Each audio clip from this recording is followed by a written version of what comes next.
You knew that, from what he said, the disappearances were happening around the west side of Butcher's Row. Um, and while in the middle of this conversation, suddenly you were interrupted by a loud sort of impact at the door that had sort of cracked it a little. And I noticed some blood leaking in from underneath the said door. Upon, well, Atanas essentially went to the door, and upon, wait, was it Atanas? Yeah, it was Atanas who had gone to the door and had opened a sort of eye slit thing to see what was happening on the other side. It appears while you guys were having this meeting, a bunch of strange-looking undead creatures had essentially snuck into the building and were pretty much butchering everyone outside.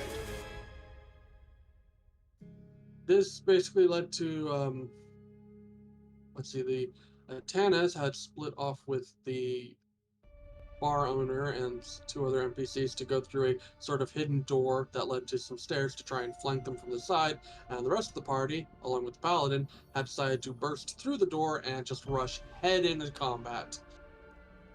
You guys basically took care of them pretty easily. Um,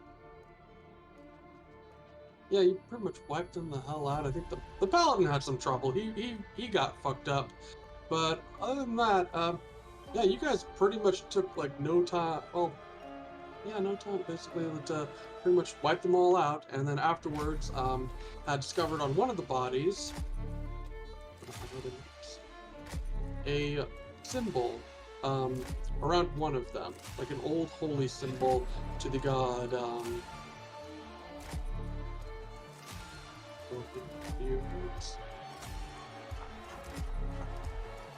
Venice, I think I said was his name.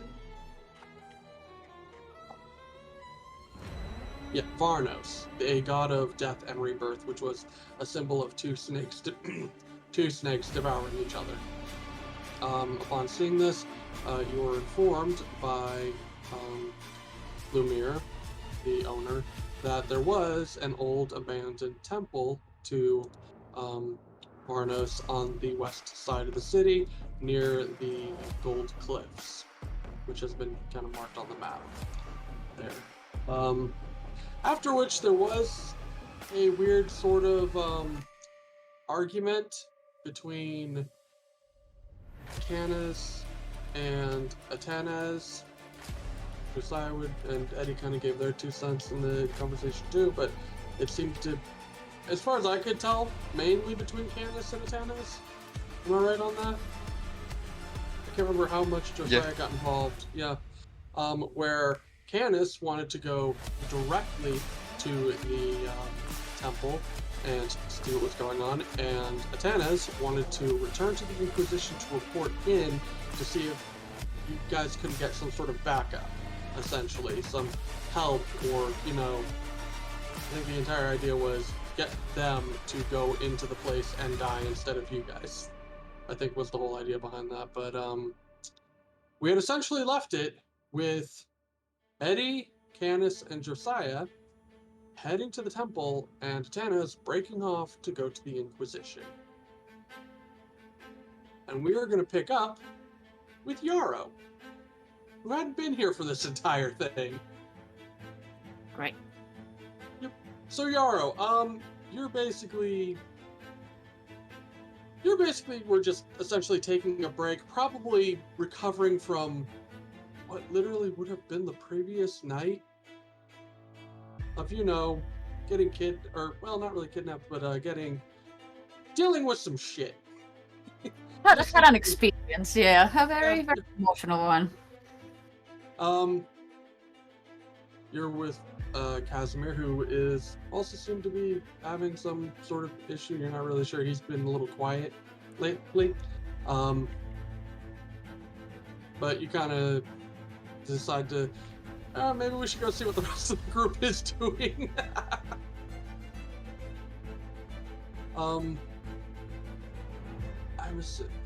just to make things expedient, I would say that they probably would have told you where they were going, because you were with the group when you went to the Ghost Bar to talk to Eddie, so you would have broke up kind of like after that whole thing where they went to Butcher Row and you just went back to the shop, and after taking some time, you decided to go meet up with them, which you don't have a whole lot of trouble because you do have a big dog who can just smell them out, so after some time of just going through the city, heading toward Butcher Row, you do see a single figure walking towards you down the street by himself with no one else, and that is Atanas. Atanas! Hey y'all, what are you doing here? What are you doing here? Well, long story short, we found some info about the murder that I was investigating and got into a fight with weird stuff. And we have some more information about the temple where bad guys maybe. And the other was gonna check a temple. I was gonna go to the Inquisition and bring back some guys so they can help us with the fight, if there is a fight. If there is a fight, you're not sure if there is a fight. No, but it's always better to have backup just in case. Did you need some help getting some backup? I mean, you're welcome to join me if you want. I'll be as quick as possible to join back with the group. Yeah, I don't want to get lost again. I'll just stay with you. All right, just come with me. I'll just make sure you are you wearing your long coat and hood or? Yeah, probably. I'm gonna point out that Euro, you are so tiny right now that even with a long coat, like, no person is gonna think that you are like a child or a gnome or any. You are very obviously a very tiny person. I would say at this point the only reason you're blending is because the saddle, like on the back of Sorokpa, you kind of look like some sort of small backpack that is on his back. Great. And that right now is probably like basically the main Ratana's talking with Sorokpa. You're like maybe this tall, like you're tiny. You were like a literal fairy now. Very great. I am wearing my cloak, but I am tiny, so I'm just just gonna point that out for the future in case you try to have a random conversation with someone and they're gonna just be looking like, what is this extremely tiny thing? Anyway, as you guys are having a conversation and you turn to go, suddenly to your side there is a flash of green light. You both look over, and we're gonna cut to the rest of the group. So, Canis, Eddie, Josiah, after the conversation at the tavern, what are you guys planning to do? Canis would just look pissed. He'd probably be stewing, and he'd just be like, well, let's go. And just keep walking towards the temple. Josiah put a hand on your shoulder, stopping you for a moment, and then I'm gonna cast Aid on the three of us. Right.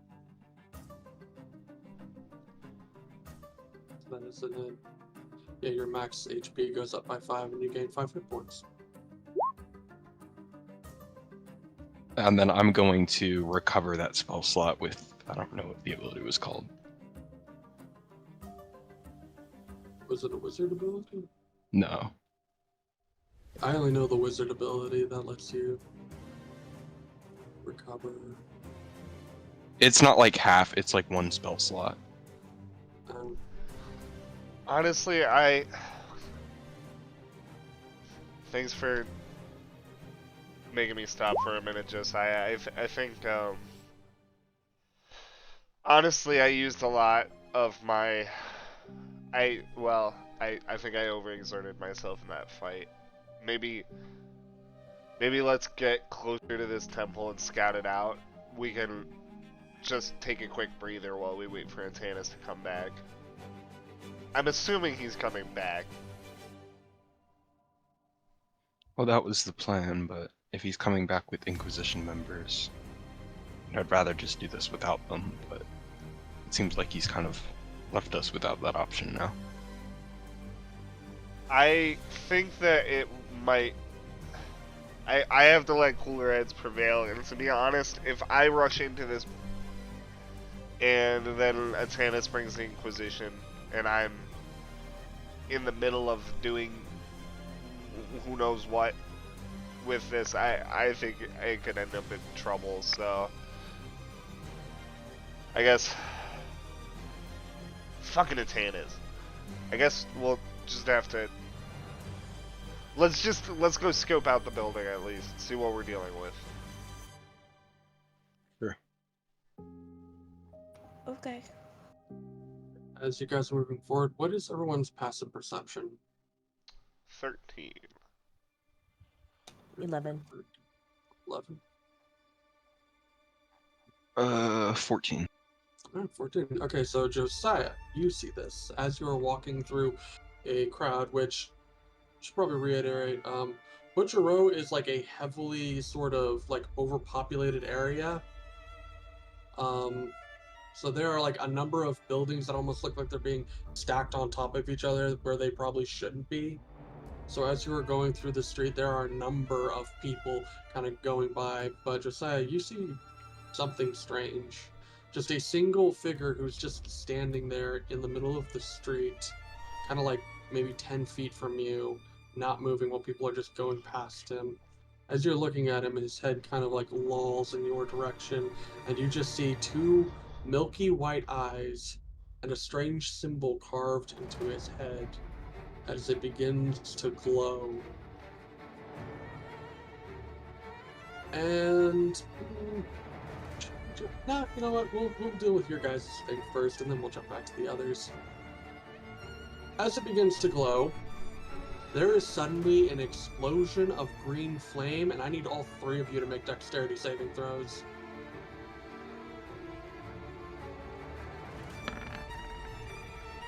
Hey, let's go. Fucking Eddie leaping out of the way. Yep. Yeah, that's probably a good thing. Rolled like shit, so maybe. Josiah? Yeah, I'm thinking I'm gonna use the spell. So basically, I could move 15 feet back. Would that put me out of the range of it? You're within 10. If you move 15, it's actually it's a 20-foot radius, not 30. Yeah, okay, so yeah, that would move you out of the way. Yeah, you'd be. It's a magical thing, so I won't let the crowd like take over. But yeah, you'll be able to get out of the way. But the other two, both of you take, both Eddie and Canis, you take 8 points of necrotic damage as these green flames suddenly consume this part of the street. I am resistant to necrotic, so just 4 points for me. All right, Eddie, you. I don't know. Oh yeah, no, you're just human, so. I'm a normal as human with a gem in my chest. So you take 8 points of necrotic as you are all kind of like blown back, and you kind of like take a second to get up and look. And Josiah, you haven't seen this before, but both Canis and Eddie probably know what's about to happen as you watch multiple people who have been consumed by these flames fall to the ground and then begin to get up. The flesh not burning, but almost rotting and melting away from their bones as multiple flaming skeletons begin to rise. And as you are preparing for a fight, you hear another boom, and another, and another surrounding the neighborhood. And we're going to go back to Yarrow and Atanez, who right off the bat, I need both of you to make dexterity saving throws. Oh, and Sorogva needs to make one too.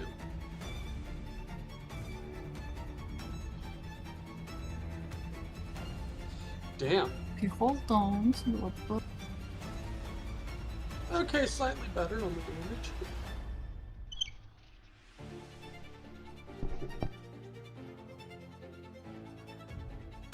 So it'd just be, I think just a straight dex check with him. I don't think he has. Yeah, I didn't have the thing out. I checked it there. Damn, okay, yeah. All three of you take 9 points of necrotic damage as suddenly to what would be your right, there is an explosion of green flame. All three of you manage to like kind of get out of the way but take a little bit of damage and How much? Just How like- much? Hmm? How much damage? 9. So I think yeah, 9. Like you take half damage. Everyone made their saves. except Josiah, who just got the fuck out of the way.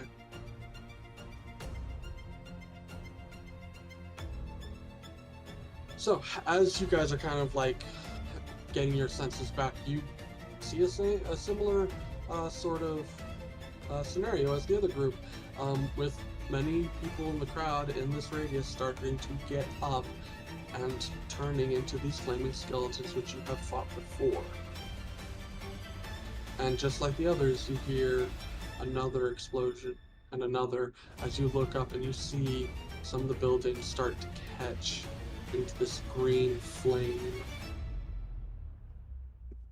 Now going forward, this is going to be a combat, but a sort of... You guys are strong enough at level 5 that these things are so weak you could take them out easily. The problem you are currently going to have is that there are a shit ton of them. So this is more like a zombie apocalypse type thing going on. So at this point, I'm essentially just going to the turns are basically just going to be between each group. I'm going to ask you what you guys want to do, and we're going to basically decide what roles to make at that point. So right now we are going to start with the Tanez and Yarrow as you two and Sorokva are all getting up, and you see multiple buildings, part of this neighborhood, beginning to burn with green flame and people getting up. And I I'm should assuming the also people point getting up out, are the undead, yeah, right? yeah, they are undead. I should also point out that the amount of time that has passed between when the both groups left that tavern was roughly about 10 minutes. So at this point, both groups would know that they are only about maybe a few blocks away from the other, depending on how fast they were both moving. I'm assuming only at like a slow pace, so you're not that far, but there is some distance between you two. And I'm assuming the zombies are between us, correct? Currently you are partially surrounded, but right now they are just starting to rise back up, as it does take a second or so for them to take cover. But what you are seeing farther down the road is that there was another explosion and there are others starting to rise.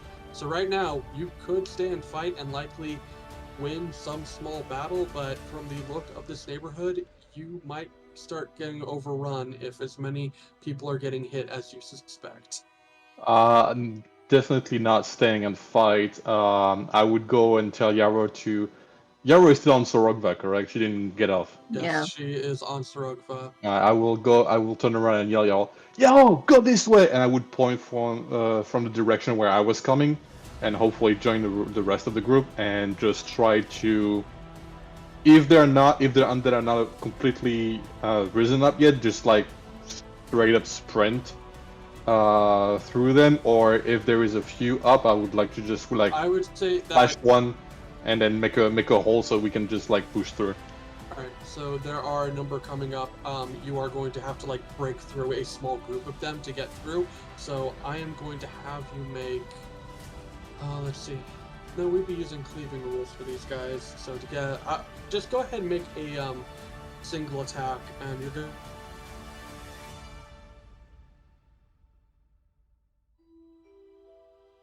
Completely through the group. Then I will use my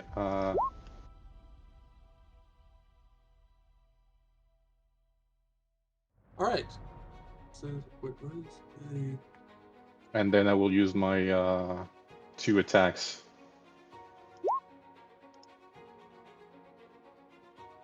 Yeah, no problem. Jesus, rolling high. Yeah, you easily managed to cut.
Oh, there he is. Fucking internet. Oh shit, knew it. Guest internet. Yeah. I'm on it. It just took forever to fucking connect to it. Yeah. So to just kind of re-go over, currently Canis, Josiah, and Eddie are surrounded by roughly 20 of these undead who are starting to rise up. There are multiple buildings around you that are starting to catch flame.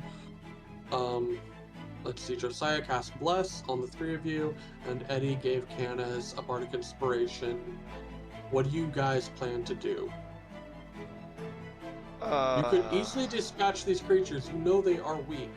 The problem is that looking down to your, what would be the west and east of you, because the road itself kind of runs west to east through the middle of this neighborhood, there are small groups that are starting to gather into larger groups of these undead.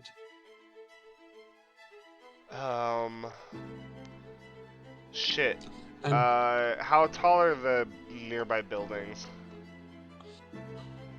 near you, I would say they range between maybe 20 to up to like 30 feet-ish. So like maybe, kind of suck at measurements. I don't know, maybe like 2 stories to roughly 3 stories on some of them. There's 3-story ones. That third story kind of looks little wonky, maybe. Guys, I can get up onto the buildings, but can you get out of this? I mean, shit. I'll try to climb, to be honest. Okay, so that's not gonna work. Alright, then we fight.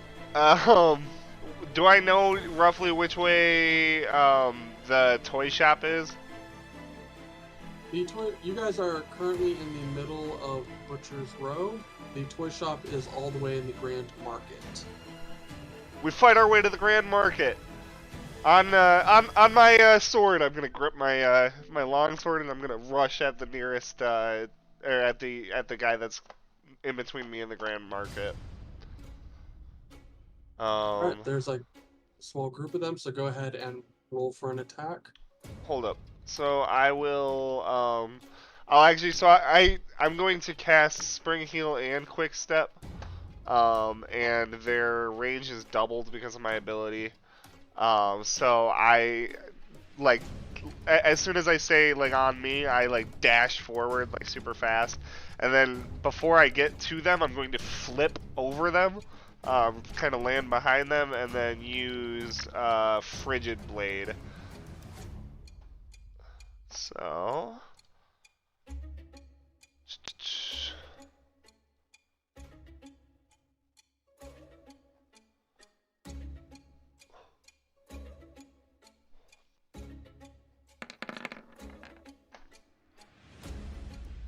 Alright, let's do 15 points. You take out about 3 to 4 of these creatures, taking out like a small chunk of their group, but you do kind of like open up a way for Eddie and Josiah to kind of make it through. And then I'll just kind of try to be as intimidating as possible, try to get them to come after me, and that's it for me. Alright, let's say to go ahead and make I don't know what this I would say just make like a performance check. You're trying to like get their attention. Just make like a straight up performance check. On me then! Let's see what you got!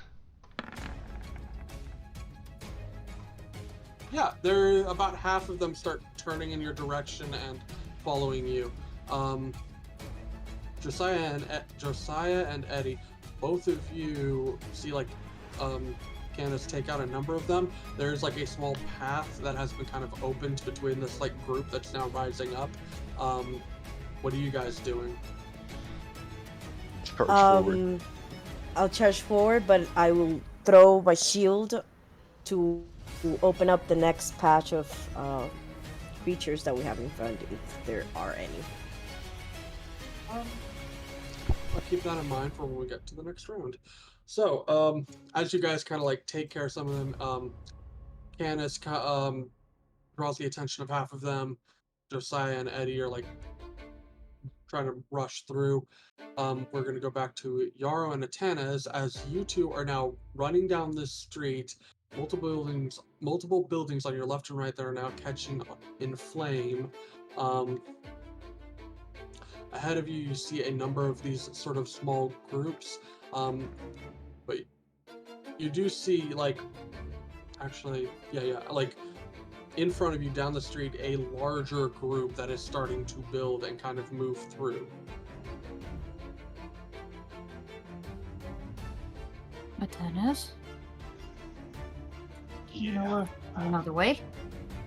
Do you know how we Is get there there? like a side street that we can go on and try to like turn right or turn left and then go back to try to avoid the main street? There is a street that, as you were running down, there is an alleyway that looks to go to the left and another that looks to go to the right. Is there any undead yet in any of those two alleyway? This is all kind of happening fast paced, so as you're basically Okay, making I'm this just going decision to the as you're left running. one. All right, you're going to the left. And I just push Yarrow to go with me. I just like point, Yarrow, this way, come with me. And just like, just sprint in there and then trying to, as soon as I can, make another turn, make another right turn to go back to the same direction we were. As you turn left, moving down the alley, about halfway down the alley, there is a sort of like, I wouldn't really say fence, but some sort of barricade-like fence that has kind of been placed there to sort of separate the two streets. You're not really sure why anyone would put that there, but it's there. How It's are you? about How you does? Close to about 6 feet tall up. Can Sorogva jump that or not? 6 feet? There is like a whole. I keep forgetting the rules on like actual jumping, but it's supposed to be based on like your strength score or something.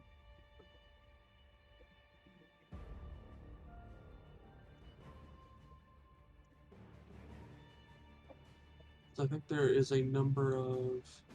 Okay, so He has strength 12. Does that help? jumping. Your strength determines how far you can jump. Long jump. You can make a long jump. Okay, so you can cover a number of feet up to your strength score if you are moving at least 10 feet, which at this point you are. So he can jump like, what'd you say his strength was? 12. Yeah, he can jump up to 12 feet. So Sorogva could easily try to jump over this. Then I will just walk on the wall and get past it. I'm gonna Alright. get Rova to try to jump this. Alright, I'm just gonna have him do like a straight athletics. Because you are all kind of in a hurry. This is like a big rush thing. It's more of like, yeah, just go ahead and make like a athletics. Is that strength? Yeah, Yeah. just like a strength check.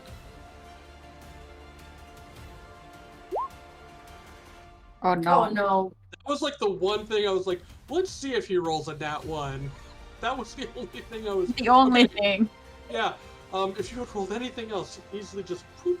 So as you are running, or as Sorokva is running, suddenly he seems to almost like slip on something because it is the beginning of winter now. There is a heavy snowfall on all of these roads and around you. He seems to almost slip on some ice and kind of skid and hit the wooden barricade. And as he starts to get up, you hear the sound of movement as it seems a group of these undead have followed you into the alley and are beginning to come towards you. Is that another at the other side of this fence? No, if he didn't make it, I would not. I would stay. I would have waited for him to jump first before going on the other side. We will get back to this.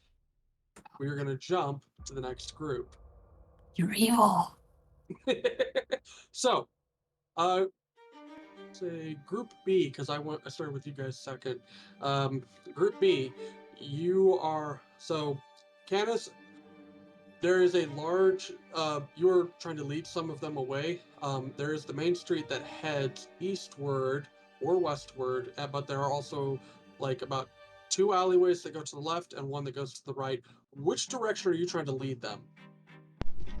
Just right down the main thoroughfare towards the Grand Market. All right, so you're just gonna head east. Let's see. Yeah, you said we were over here, so I'm trying to get onto this road. Yeah, sort of. And just Yeah, head like towards that the main Grand Market. road. Yeah.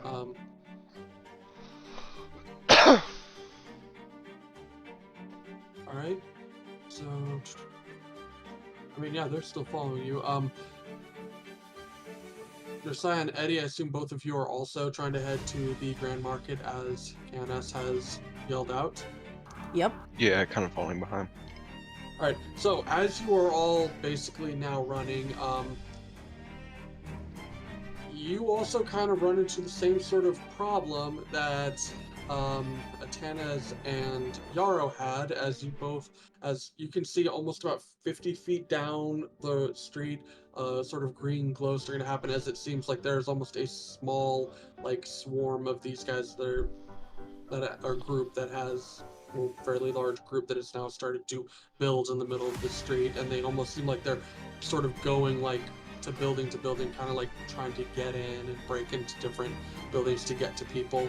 I'm gonna like shout out like as loud as I can, trying to get like all their attention. I'll like draw my sword, like just like glowing, and hold it over my head, and I'm like just screaming. I'm gonna try to find a way through. I am going to. To me.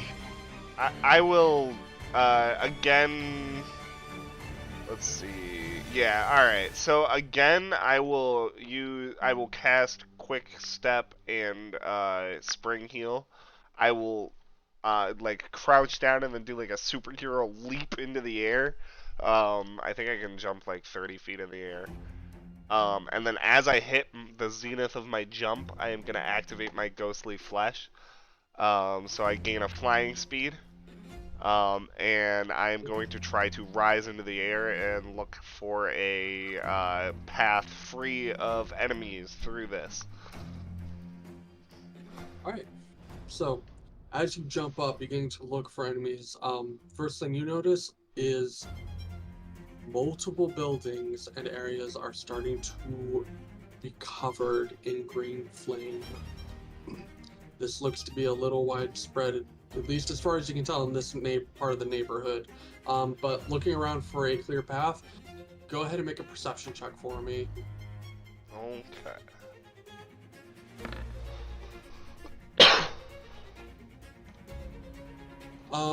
You do see, as I said before, there is like two alleyways that kind of break off from the main road. One going to what would be your guys' left to the north, or right to the south. And neither one of them has green fire monsters in them. The one closest to you would be the one on the left. That one you can see there aren't really any sort of green fire monsters. The one to the right, you can't. Well, you can fly. This isn't you jumping. You can fly. Yeah, you see both alleyways look to be fairly clear. Take the right alley! We need to head south! We need to keep getting to the market! How many, like, 'cause as he yelled out, how many are, like, coming towards him? Oh, right. You had yelled out to get the attention of the big group. I would say go ahead and make a performance just to see, like, how well you can get their attention.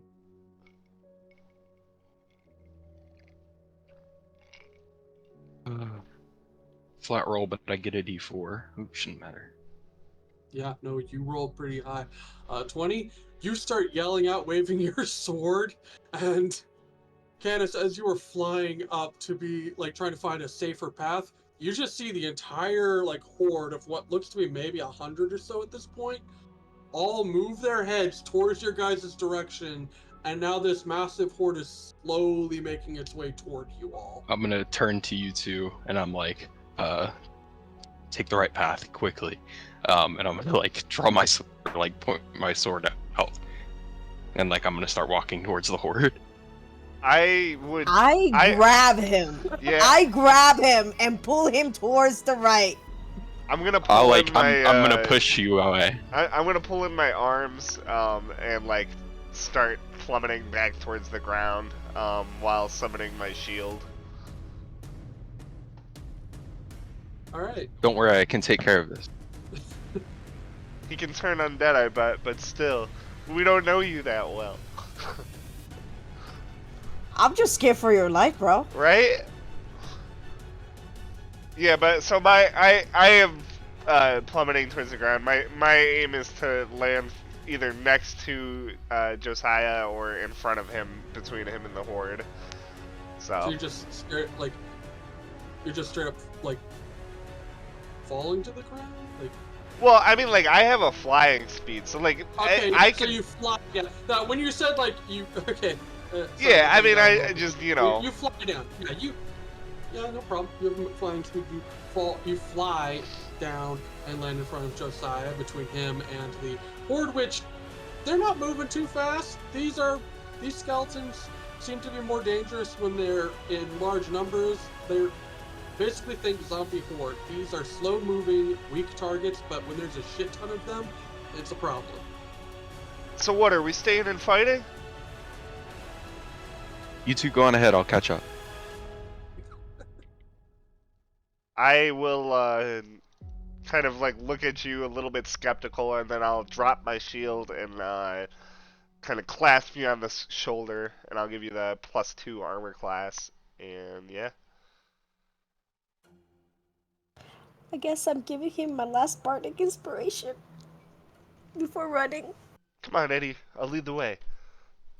Josiah, you better fucking catch up to us. If not, I'm coming back. Alright, so you and Eddie take the alley to the right and start to head south towards the main road that's going through here. And Josiah, you are staying in the middle of this sort of, like, it's sort of a central road for Butcher Row itself, so you're kind of just staying there. You have this large horde in front of you, and yeah, we're going to see how this goes on the next turn. We're going to jump back to Yarrow and Atanez. As Yarrow, Sorokva was unable to make the jump, and you are currently have like roughly 15 of these things coming into the alley towards you. Atanez, you are climbing on a wall. What do you do? What do you guys do? would Sorova be able to try and attempt another jump, or Yeah, but it seems like Can they you essentially seem to have been attracted when you guys ran in there, so I would say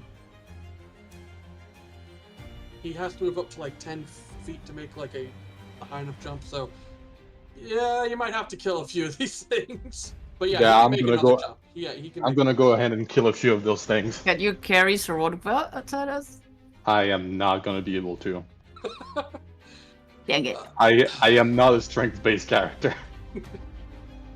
Otherwise, I would have done it already. But yeah, I'm just gonna go and try to kill a few of those skeletons and try to give some space for Sorogva to make another jump. That's 12 plus 14. It's 26. So you kill roughly about 5 of them. But you do basically cut down like the main front line of them. Sorokva gets up and is gonna like try to run and jump again. Make another just straight strength roll.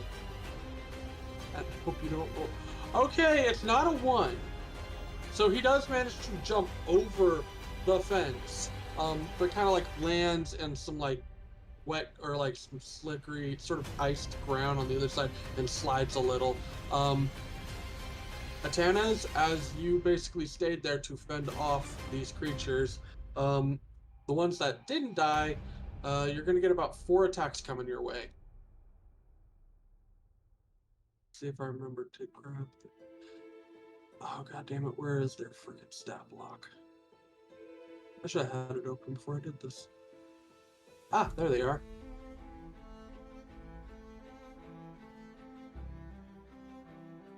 Alright, as they are, you're going to take 4 slam attacks.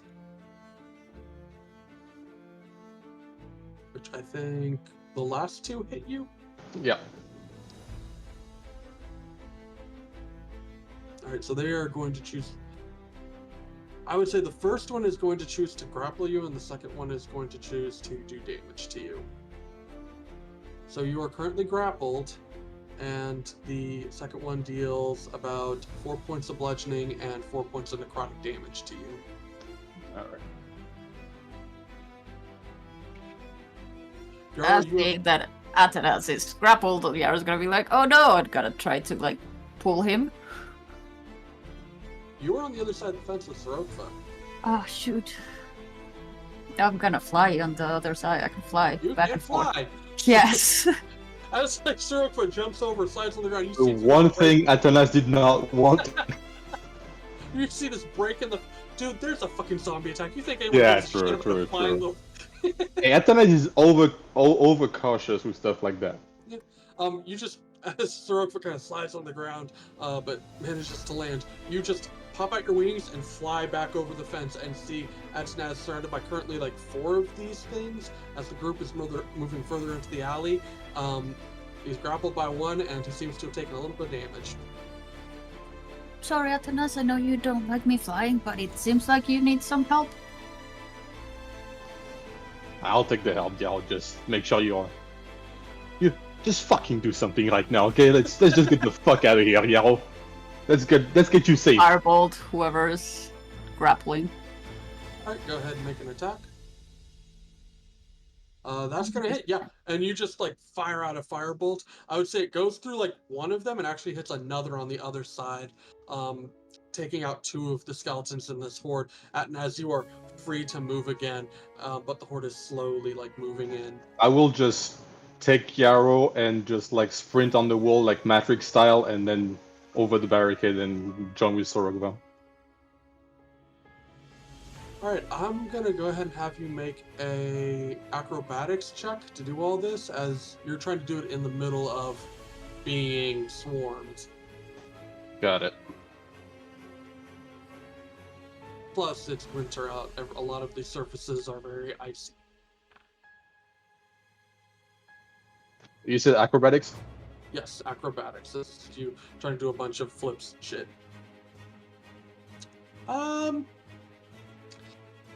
I would say, yeah, you managed to get on the other side. I mean, I do have spider climb, so technically surfaces is like doesn't matter where. Yeah, but I believe spider climb, like I said, these are some of these surfaces are slick because of the ice. Oh, and got it. Yeah, summertime, that works. That yeah, works. it doesn't really work on slick surfaces.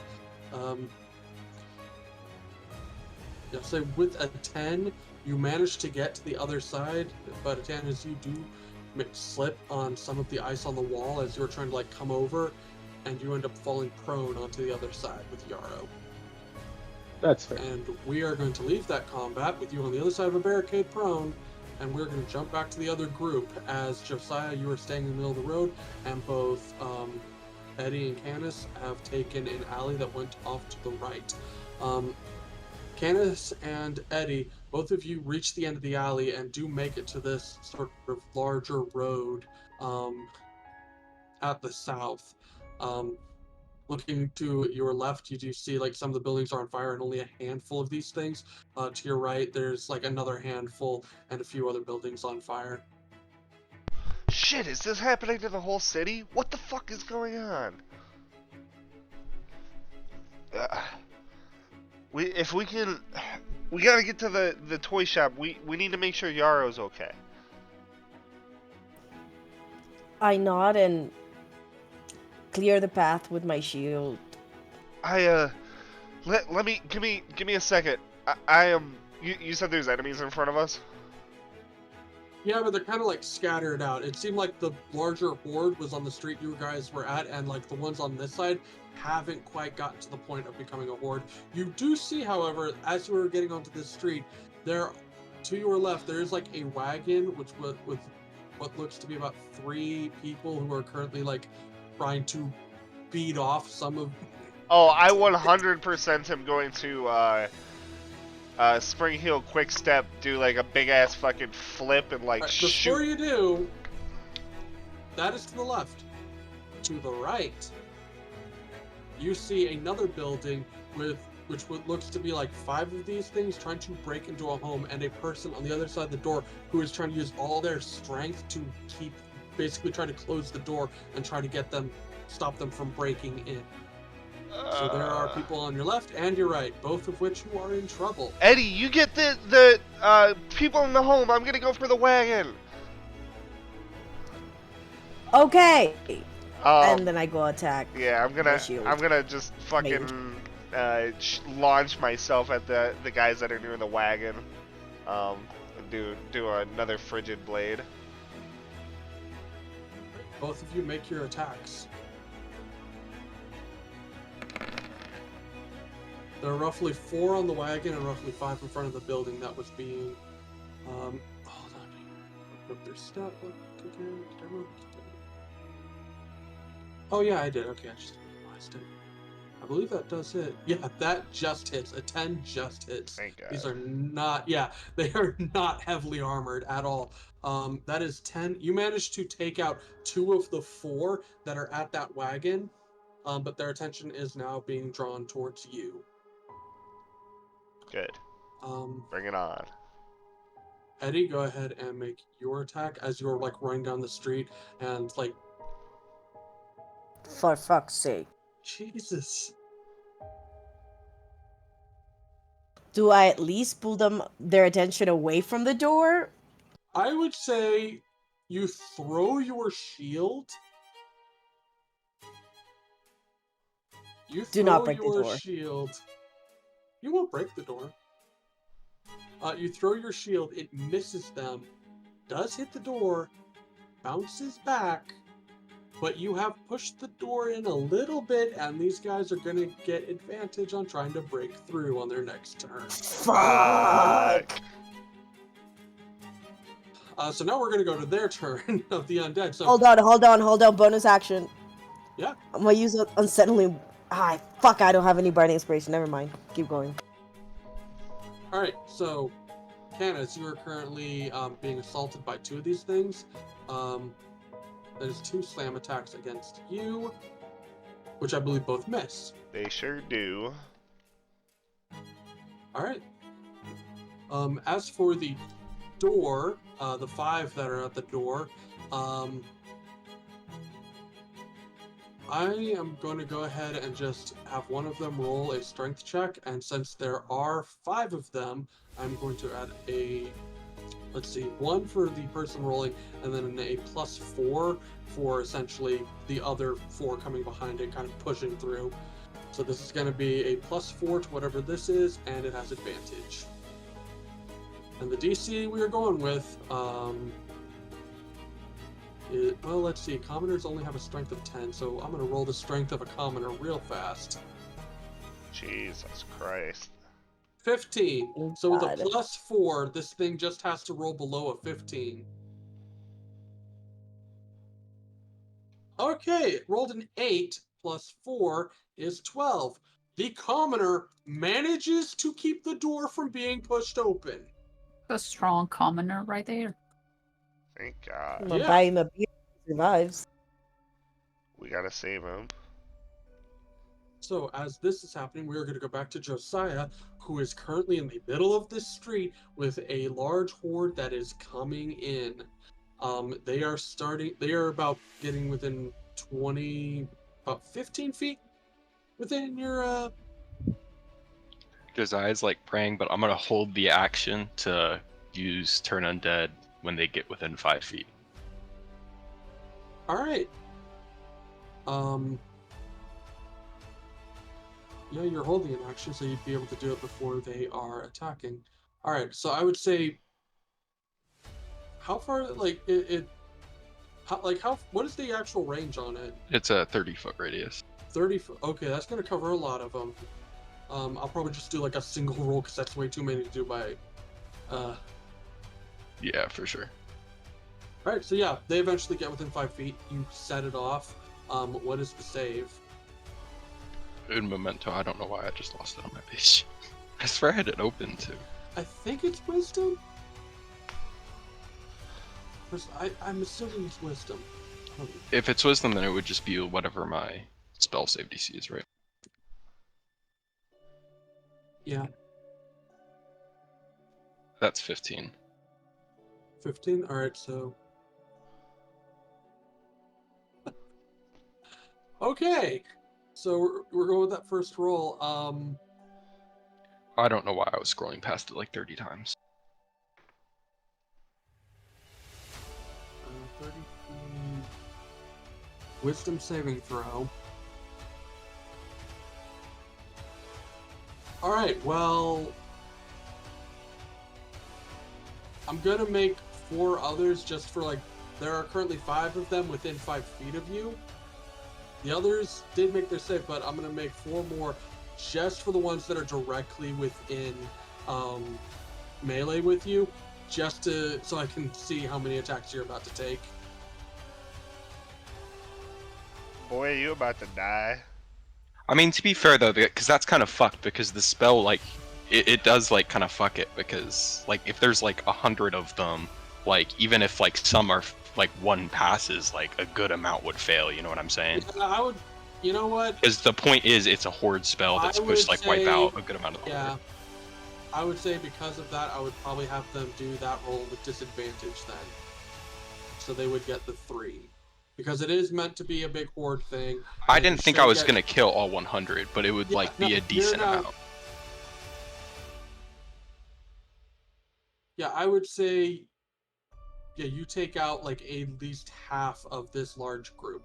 So yeah, I would say that since this is meant for a horde thing, I don't want to screw you over, and I also don't want to be a huge dick here. Yeah, we'll go with it with disadvantage. That would make it 4 of the 3. You do take out like 25. Let's see, no, there was. They don't die, they just turn around, do they? No, once They you do hit level die at 5, fifth they Oh, do 5th die. level, yeah, I didn't read that part, sorry. Yeah.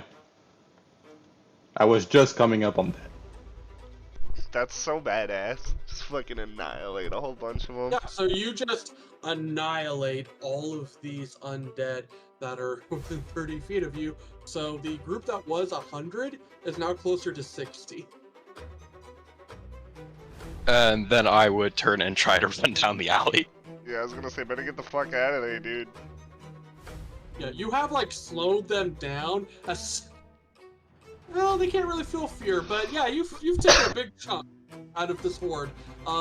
as you run down the alley, and when you get to the other side, you're going to see to your left Canis, who is currently in combat with 2 of these things, and Eddie, who is currently trying to stop 5 of these things from getting into a house. But we're going to jump back to Yarrow and Atanez, as both of you are now, well, Atanez is prone on the ground, Yarrow's can fly.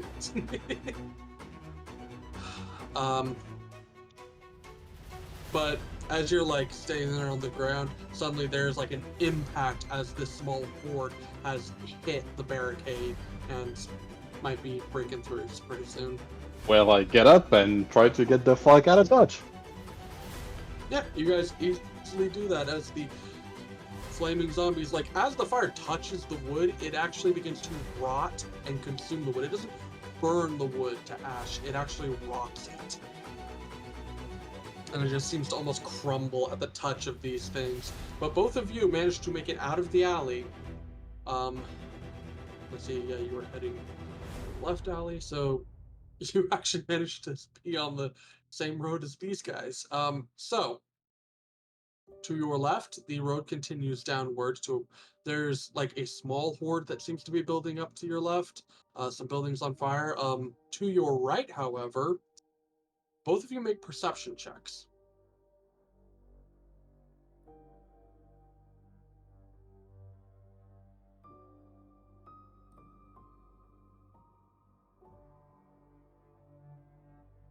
All right, Jarl, you're a little distracted because you've never been in this type of situation before. Atanez, you're a little bit more put together. You look down to your right, and with your somewhat supernatural seeing eyes, you spot all the way down the road what looks to be a wagon with 2 of these creatures attacking it, and you see a familiar silhouette of a magical sword being swung around. Yell, just straight ahead. You see, I just point at the wagon and say, Candice is over there. The rest of the group, let's go, right now. Follow me. And then just like, obviously Yarrow is always in front of me, and I just like sprint behind her and sort of go. Alright. You all take off down the road. I'd say they're probably a little over 100 feet away from you, so it's probably going to take this entire turn to kind of get up to them. As behind you, down this road, like kind of far down this road, there does appear to be another sort of large-ish group building up. That's about all you have to deal with this turn. There are a couple of small groups gathering in front of you, but they're, with your guys' level, they're easy to either dodge past or cut down. But we are going to jump back to the other group. Canis, you are currently next to the wagon that is being attacked by 2 more of these survivors, or these surviving undead. Okay, I'm gonna keep attacking, kind of staying quick on my feet. I'm gonna draw my sword back, and I'm gonna do an arc blade this time. So this one arcs electricity out to another enemy too.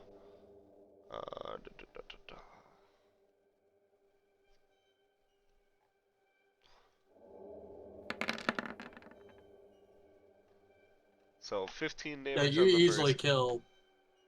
Well, we're using cleaving rules since you're dealing with like a horde, so every 5 points you do is going to kill 1 of them. Okay, cool, yeah. Yeah, so just like right off the bat, you just cleave your sword through and take out 2 of these things. The last 2, basically allowing the 3 individuals in the cart to pretty much get the fuck out and get clear of this area. They kind of give you like a thank you, and they kind of like head down a side alley that seems to be like not covered in green flame. Can I stop them and tell them that they should stick with us? Sure. I'm gonna be like, I really don't think it's a good idea for you to just run off. Listen, we can fight the enemies. Just stay behind us. And then I'm gonna turn my attention to where Eddie's fighting and start Alright. making my way over there. So make a persuasion check with advantage, because you did just save their lives, but they are also scared shitless. Yeah, they're gonna stay with you. You've got about 3 commoners with you as you turn around to head towards Eddie. Eddie, there's still 5 of these things trying to get into this house. You know what? I'm gonna go in close and stab someone because this whole shield thing is not working out. Let's switch it up. All right.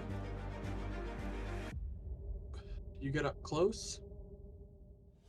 Nice. You draw your sword, and you manage to kill one of them. Awesome. As you do, the other 4 turn around. And I have a attack you. question though. Yep. Does that apply to the guy that I killed, or can I push another one?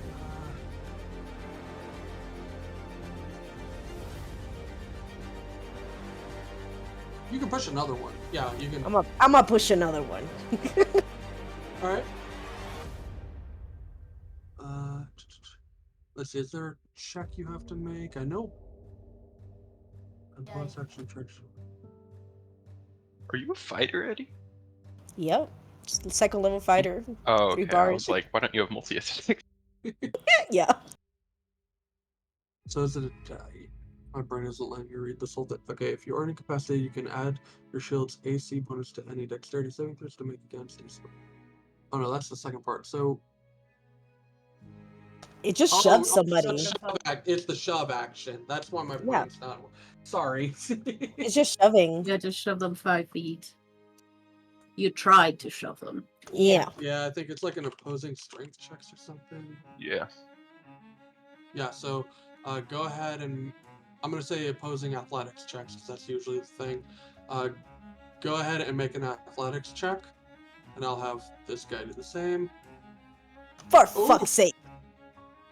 Unfortunately, damn, with a 19, this one seems to, the one you try to shove seems to be a little hardy for a skeleton. Damn. And the 4 that survive, each are going to try and attack you. It was like the fat kid that said he was big bone, but he actually wasn't lying. Alright, so the first one is actually going to grapple you. The other 2 miss still, though. And the last one comes in, dealing 2 points of bludgeoning and 1 necrotic. Rolled real low on that damage.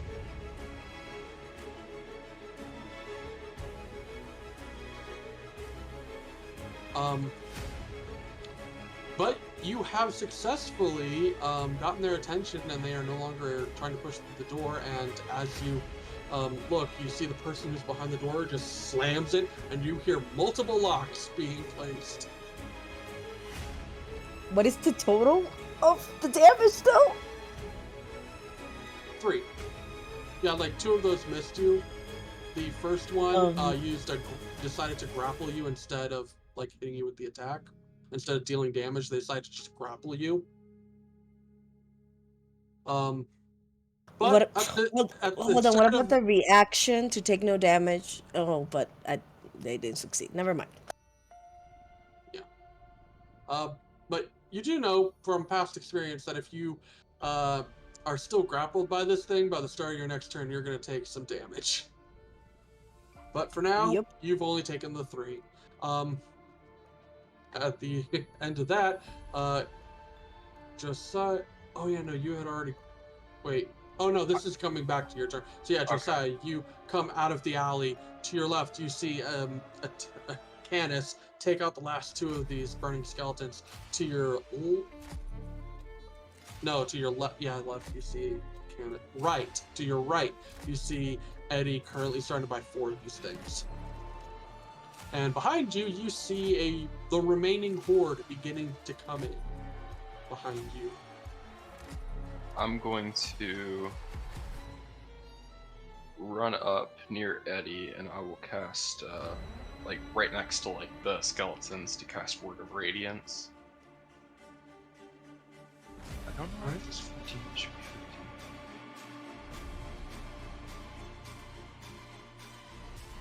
Alright, so 4 of them have to make Constitution saves. So 2 of them make it. It should be. Okay, yeah. So they don't take any damage if they make it, right? No. Okay, so 2 of them are still standing, but the other 2 get obliterated by radiant energy. And then I will cast spiritual weapon. Alright. A large spiritual weapon. What does your weapon look like? It's like a sword, like the exact same one that I have. But Alright, like, a it's, large like, even more glowing. celestial sword begins to apparate. Oh, and like the attack was with it, so. Oh, right. And you managed to, with that, you managed to take out one of the others. There's only one remaining on Eddie. At the end of that, alright, at the end of that, we move back to Yarrow and Atanas, who are just now starting to meet up with the rest of the group. Are we with Atanas- them or not? Yeah, at this point, you've run the 100 feet. You guys have made it up to them. You see near the wagon, Canis protecting 3 civilians, and about just a little bit further down the road, you see Eddie fight and Josiah fighting with one of these things. Can I make it to the remaining? Yeah, you'd be able to Yeah, I'm pretty just easily gonna try like to take run him out. down there and try to finish that thing off. Good thing they have a shit armor class. You come down and just cleave this last one in half. As the rest of the group sees Yarrow, Sorokva, and Atana suddenly rush in. Yarrow's gonna approach Candace and the civilians. Be like, hey, guys, are you okay? Candace, are you okay? I don't know what's happening. There's this weird fire. It's not burning. It's kind of weird. You know what I mean, right, Candace? You're this color intelligent person. We gotta protect the. I kind of point towards the commoners. Help them get away from the horde. Well, they need to move the fuck out of here. They cannot stay. The fire is coming. We all need to move together. Did we kill all Would of the the? spire be a safe place, guys? We killed Yeah, all at of this the ones that were right by us, right? Yes, you have killed the ones directly, like, on the street currently, but I would say you guys don't have that much time until the rest of the horde that Josiah wasn't able to kill is going to start coming through a nearby alley. I'm gonna pound on the door of the guy that we just rescued. Sir, I wouldn't advise you stay in there. I would advise you get out of there in the next 10 seconds if you want to live. And then I'm gonna. It's like, okay, where are we going? As you ask that, like, you just start banging on the door as you ask, like, turn around, start asking that. Suddenly there is an explosion from inside that house. And that house is on fire. Fuck! We need to go. Many buildings around you are starting to burn. Down the way, Atanas, you know that down the way that you guys came from, which is like heading towards the Grand Market, there is a small horde over there. And currently to the groups, like facing west, basically to the north side of the street, the alley that you guys, the other group came through, there's currently a smaller horde coming through there.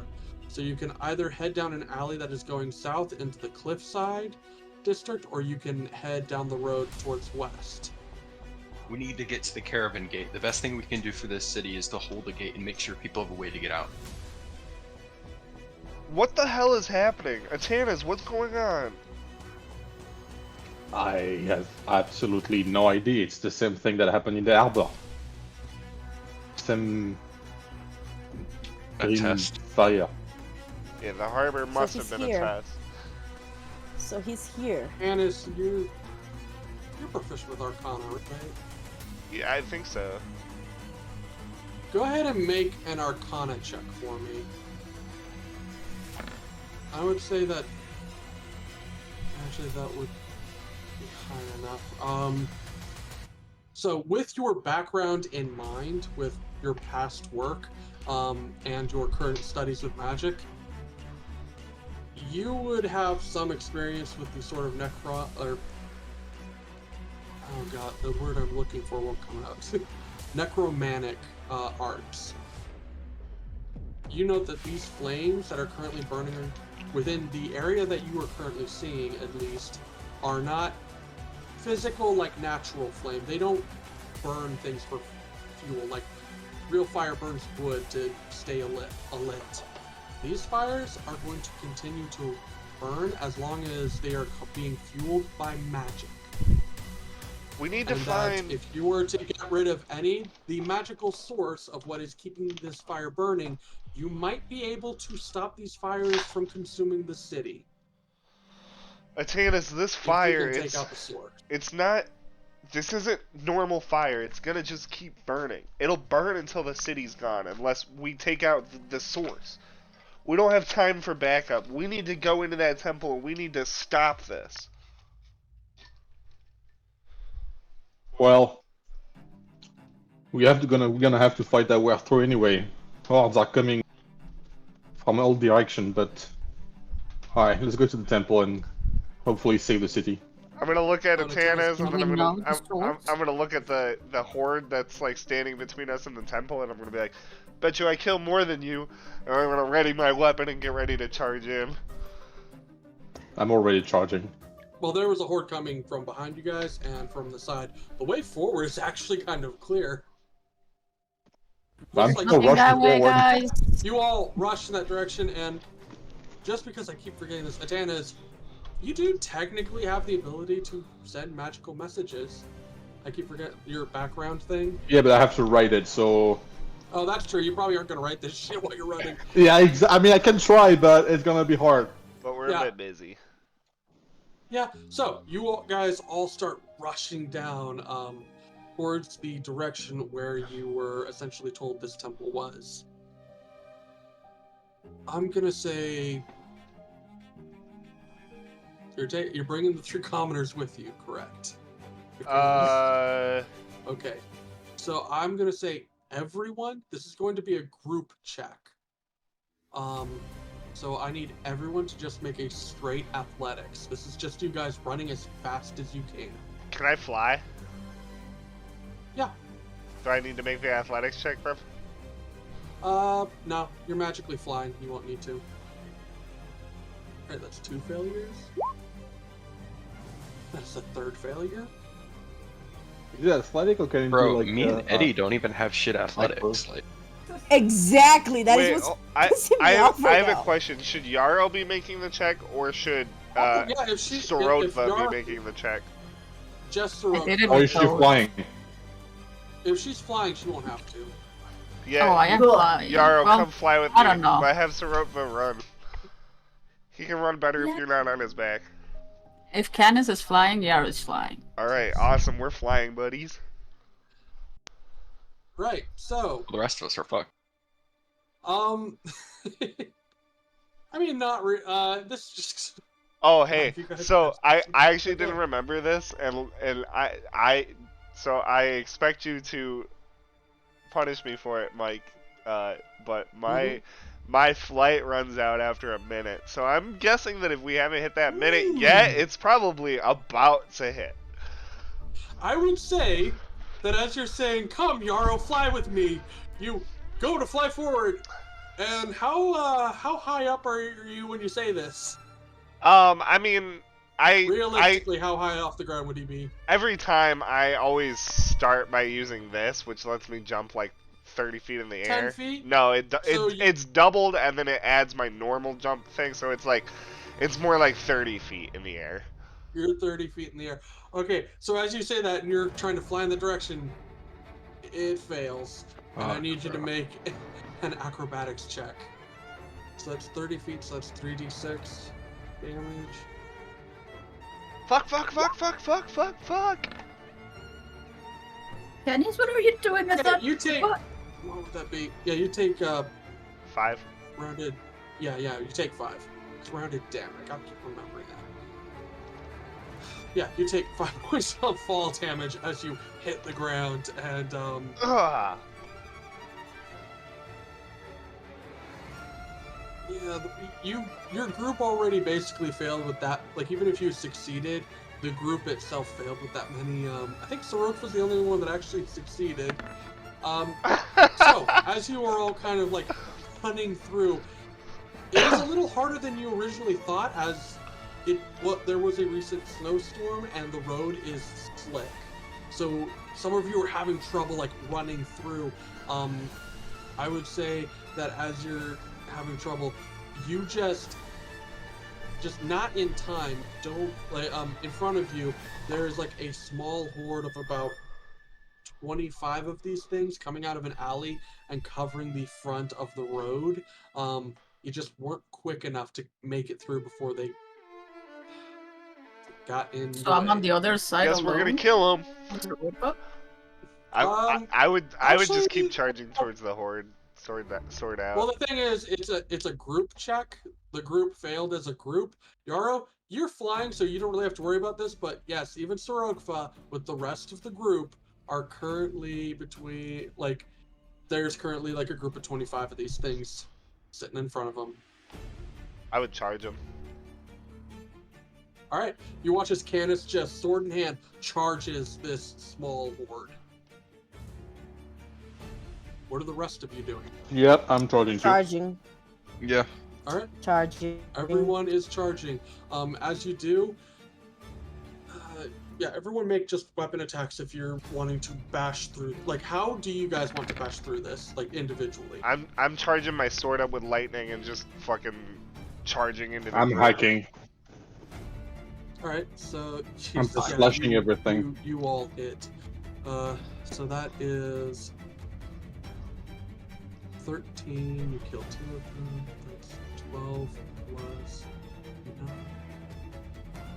plus Yarrow just used a 5. Oh, 13, but I also get another D8. Sorry, because it would have been a D8 on another guy too.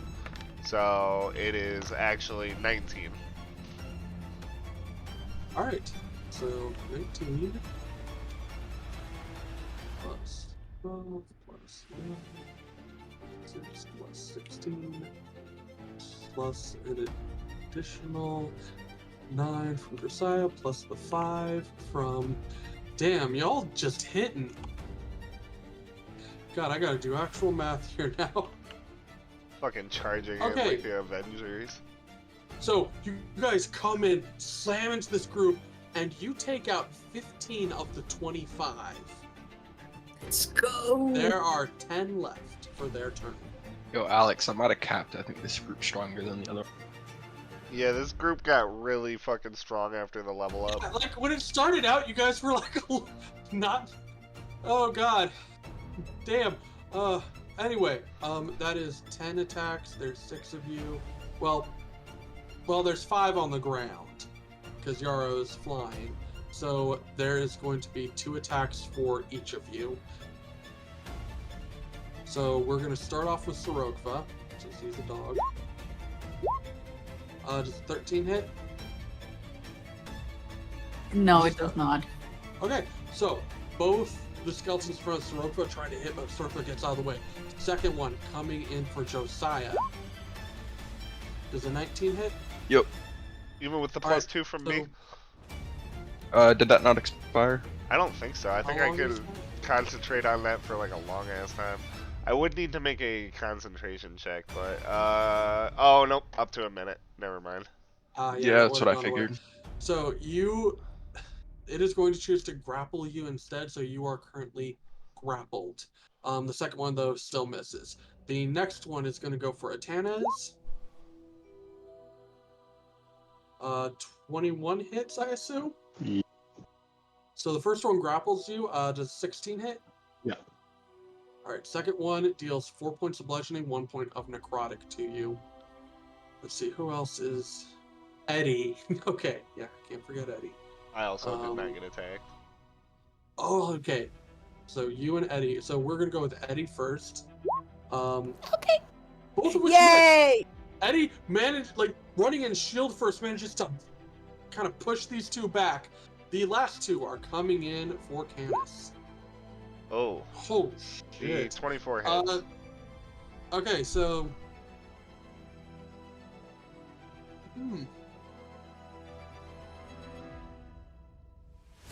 Even if I shoot it?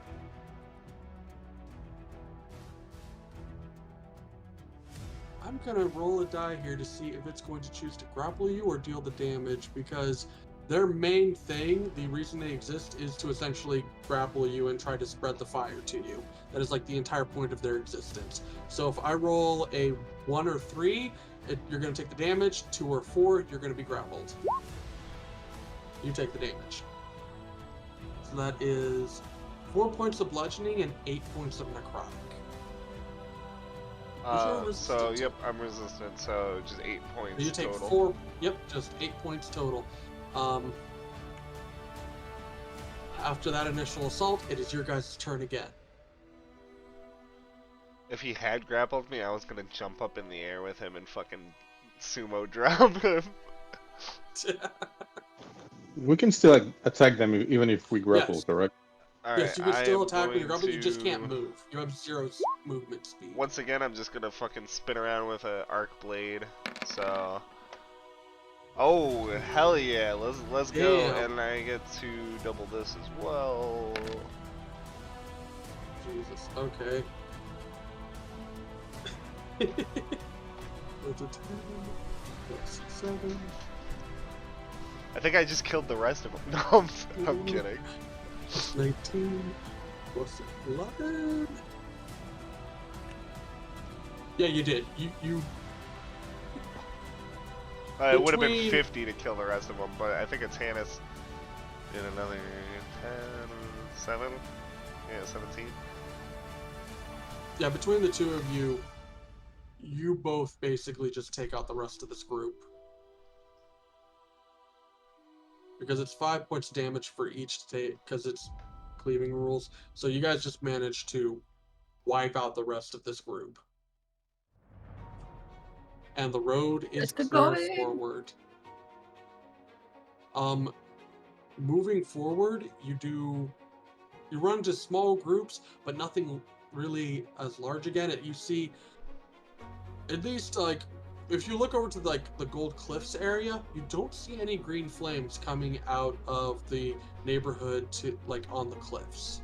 At least none that you can currently see. But around Butcher Row, where you're currently at, there are many buildings starting to catch and go up. You just run into small groups that you manage to cut down. And you basically make it to the sort of an outskirts of where you were told the temple was, but it looks to be sort of like a graveyard area, which would make kind of sense for the god of death. And kind of like built into the side of the actual cliff is a large sort of doorway that leads into a subterranean temple. I think that's our secret temple. As you approach, Canis, you're the first to notice this, as you've seen this before. You notice shadowed figures, like these sort of transparent, shadowy humanoid figures just apparate around you guys, but they're not like coming towards you. They don't seem to be attacking. They're just sort of moving around as if, I mean, just kind of like randomly, just like they're just walking around. As the rest of the group is looking around, you start to see these shadowy figures too, but to you guys, they are much more like transparent. To you, Candace, they're a lot like more solid. What the fuck are those things? You're seeing them too? Yep. I would say I saw these yesterday at the at the thing with Yarrow, but I would say anyone who is proficient with religion, go ahead and roll a religion check. I'd say this probably be closer to religion than Arcana. All right, so Eddie and Atanez. So Eddie and Atanez, you know that, at least from what you've read, and Eddie from like the random stories you probably would hear from like old people in a bar, that when it comes to sort of like necromancy and that necrotic sort of like magic, whenever there are usually large rituals being held, that area, the veil between the sort of material and ethereal planes begin to thin. So what you are currently seeing is likely just spirits, people who are stuck in the ethereal plane that are just wandering. And the reason you can see them is because so much power is being drawn here that they're just becoming visible. This is likely the reason Canis was able to see them in the temple below, because you guys were performing a ritual in basically a necromancy temple. Right, We this have is to stop bad. this, guys. Yeah, this has to be stopped. Do you know how This is very, widespread very it? bad. How far away were you, Atanas? Was it affecting the other across the bridge? So I don't know. So the tavern, I'm gonna point out here. So the tavern on the map was somewhere around here at the H. By the time you had met with Yarrow, Tennis, you were about that area, and the other group was like about there, and you all managed to sort of meet up at the main road. But yeah, you hadn't exited the actual district yet, so you do not know what you said. So I guess I didn't have to say anything definitively. Yeah, not. I don't know, Canis. I wasn't far away to see how far spread this thing is, but there Is is probably a. going everywhere. Should we just go and kill the source? We need to get in there Yes. and finish this. Are you guys ready? Well, Yes. I guess we'll find out. So I'll ever be. I kind of like, I'm like, yeah, for sure. Let's get in there and finish this. Kind of like, just see me grip my side. I obviously have like a burn in my jacket. Some singed skin. Well, it's I'll go ahead and the damage from the flames doesn't really burn or singe you. It's more cold. It's like the life being drawn It's like from you. frostbitten. Yeah, basically. So as you're like getting prepared to rush in, you hear a voice, so what should we do? As the three commoners are still with you. Oh. Oh fuck. Is there Three com- is there a way up to the gold cliffs from here? Make a perception check.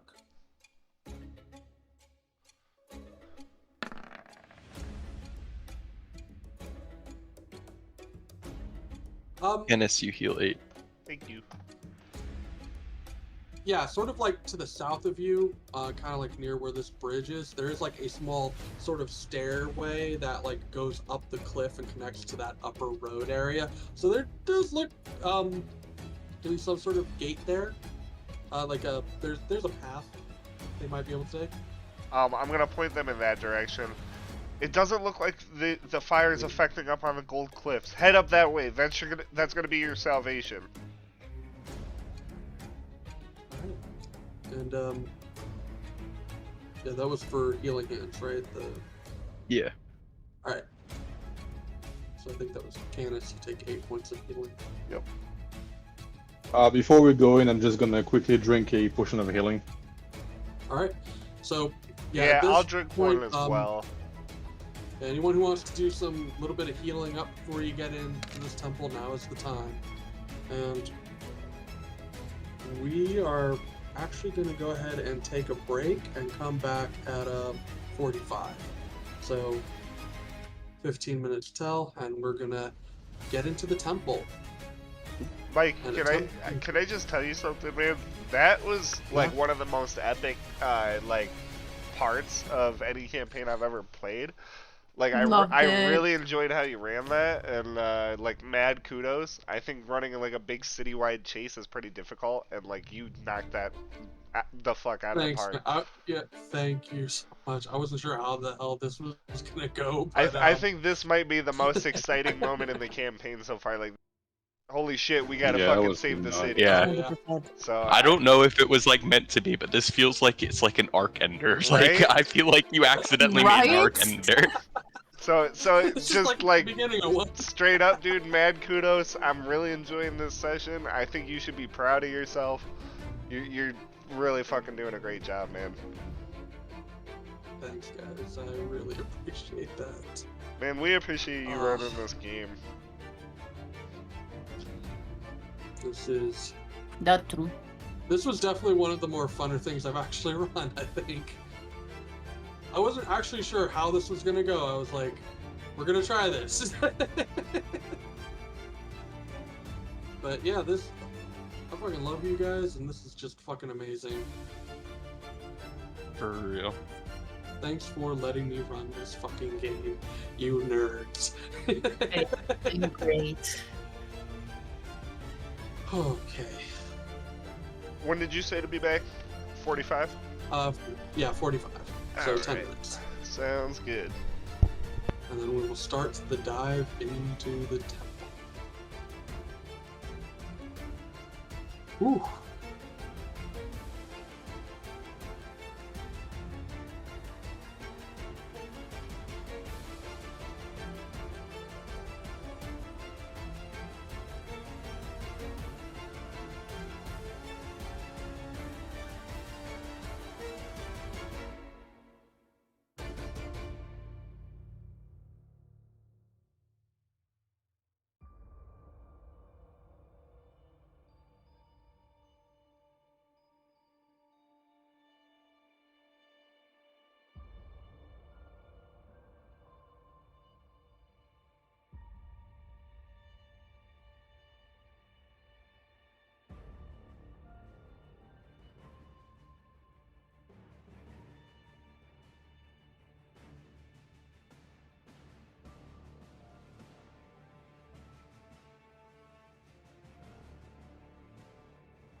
Yeah, this fucking squad is popping off. We hit like a fucking truck.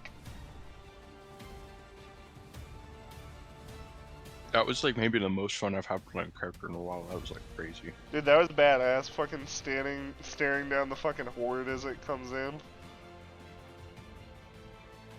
Yeah.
everybody ready for a creepy temple?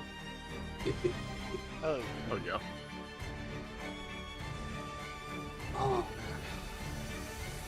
I can't wait to get back into your game, Alex. I want to see what the fuck's gonna happen. Oh, be pretty crazy. yeah.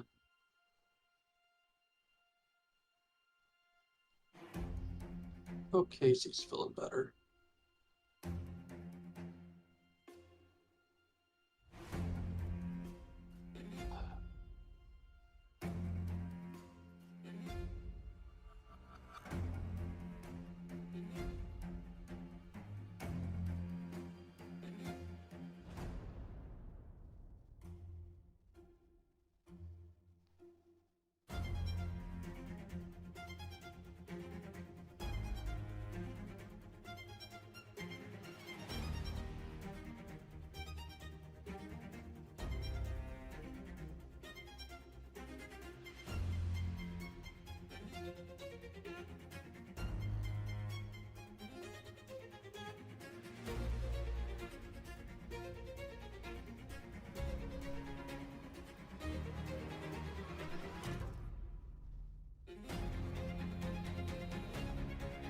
Yeah, I actually have some really awesome stuff planned.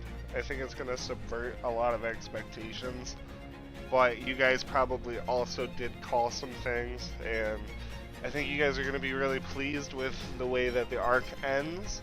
And then there's gonna be like a month-long break, and you guys are probably gonna be like really chomping at the bit to get back to it. Because the next arc is gonna be so like I felt like arc 1 was kind of setting up the like mortal side of it, and then arc 2 is setting up the face side of it, and then arc 3 is gonna be where everything kind of comes together. So Hey, as long as we kill Sabrel, I'm fine with anything. Yeah, that might Really, be, really. we might be doing the opposite. Hey, you never know. Yeah, poor yeah. Atia. Bro, he has the cold iron sword. He could just like stab her in the back. I was thinking about that. Yeah, that may very well happen. Or it could just like take control of him and make him stab somebody. I feel like that's what's happening. Yeah. I think I may have to take old person in the future. Just like a backup plan, just in case Silence tries to randomly murder a guy again. And I happen to be around.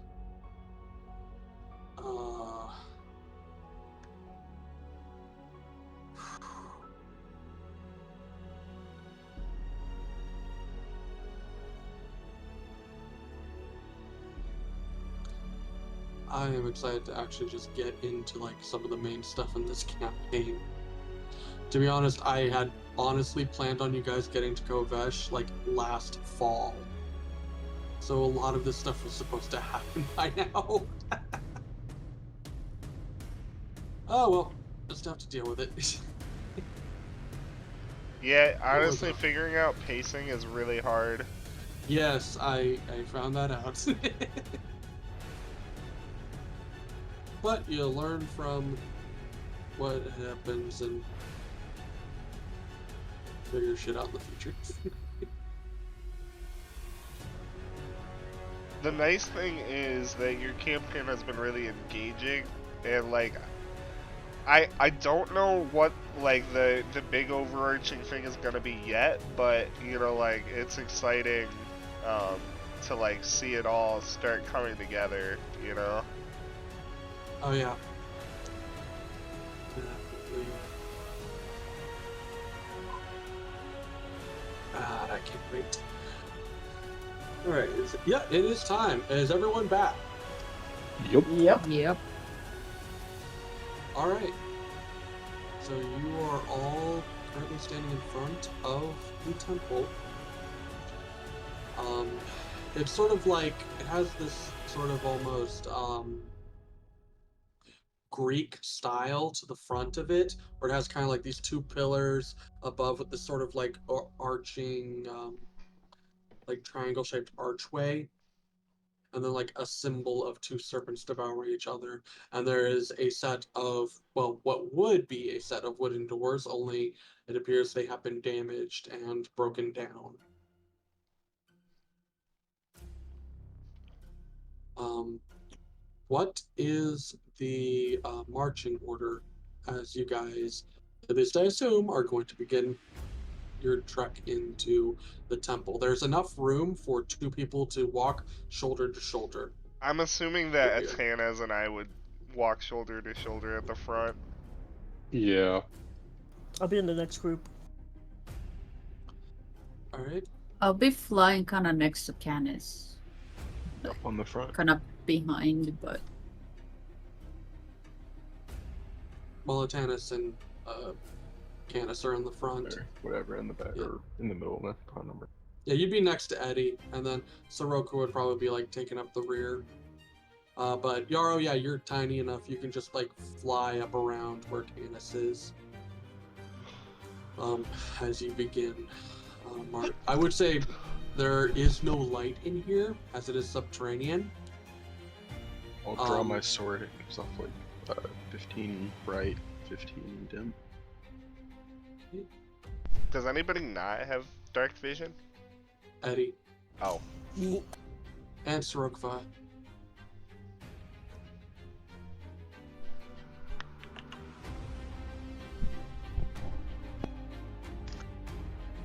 Alright. As you begin to walk into this temple, you do see a sort of small shrine area in the front. It doesn't really look like this temple was built for any sort of large gathering of worshippers. You do see other doors at the other side of the sort of open prayer area. It's about 20 feet across, about 30 feet from side to side, and there are like two doors on the opposite side of this chamber. But as you walk in, you do instantly see roughly 3 to 4 bodies that all look like they are shriveled up and have been contorted and are just lying there, lifeless. How long, like, do they look like they've been here for a long time, or are they relatively fresh? Make a medicine check.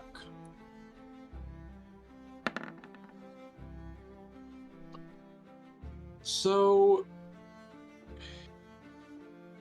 it's really hard. Alright, you rolled high enough. It's, for most people it would be hard to tell, as the bodies themselves look like they have been shriveled up essentially, so they almost look like they're mummified. But with your past experience with the recent shadowy figures you've come across, you would expect that these people have likely been essentially drained of any life force they've had. So they're And probably... they're just husks. These are dead husks. Whatever's down here is not gonna be nice.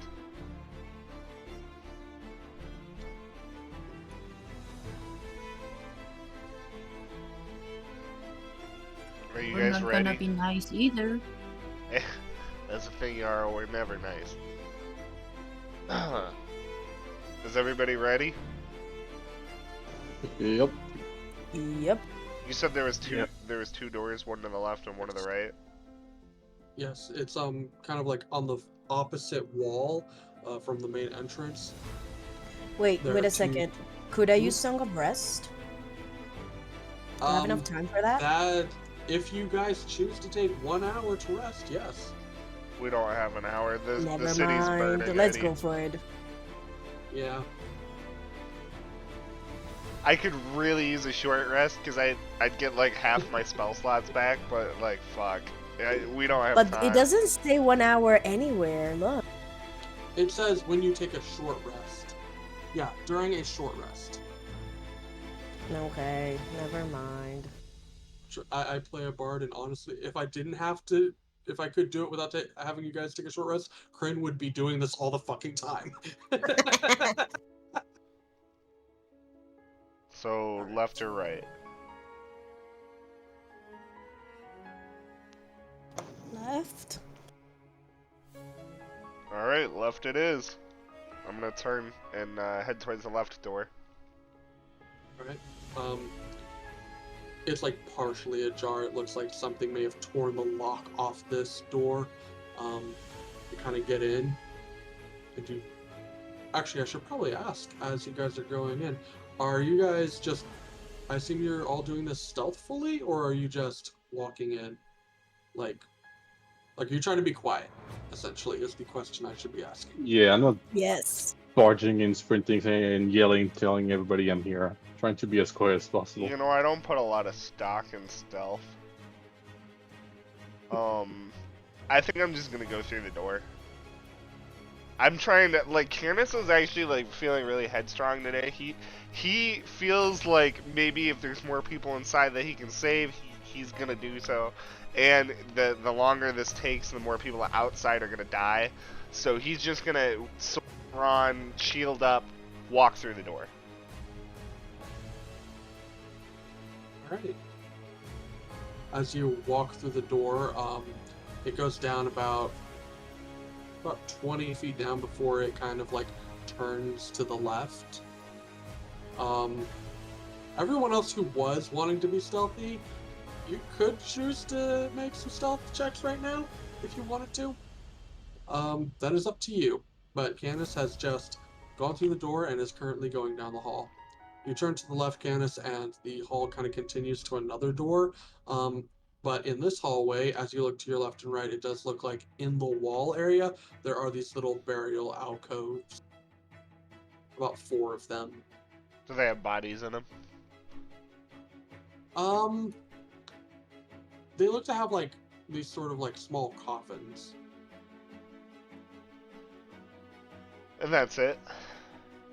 It's a dead Yep, end. these 4 alcoves with 4. Well, at the other side of the hallway, there's another door. Okay. I'll It's just I'll the keep going walls forward then. themselves. Alright, you kind of go forward. Nothing attacks you. As you reach the door and you open it, to reveal what would have likely have been the sort of sleeping area for any of the priests that would essentially live within the temple. You kind of get, just from the vibe of this place is kind of like half temple and like half like tomb, as this is the temple to the god of death and rebirth. So the priests kind of live really close to the dead. Lovely.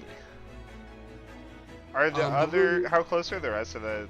Is the rest of the party following Canis?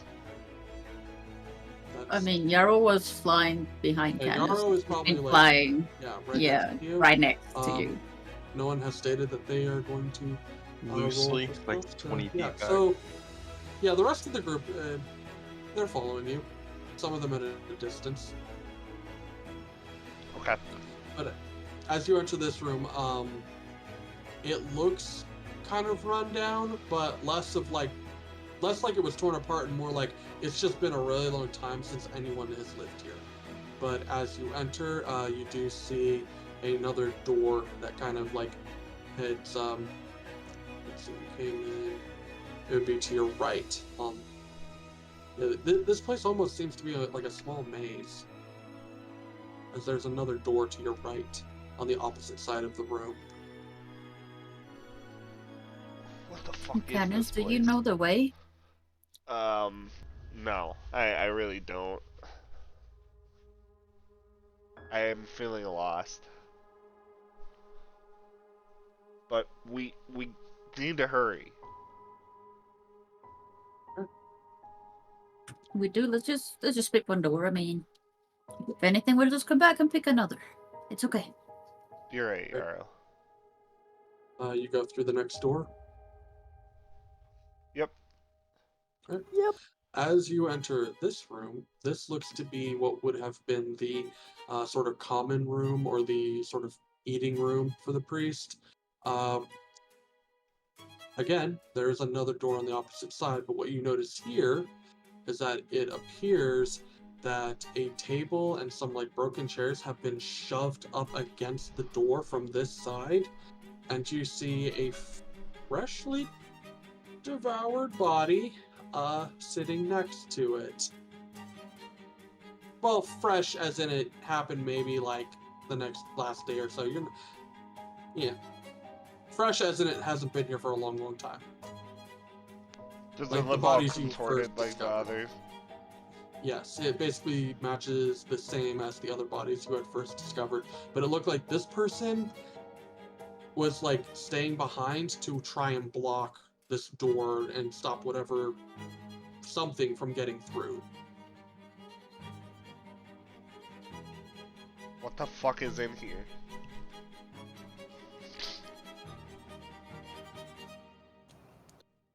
Probably something in need of protection.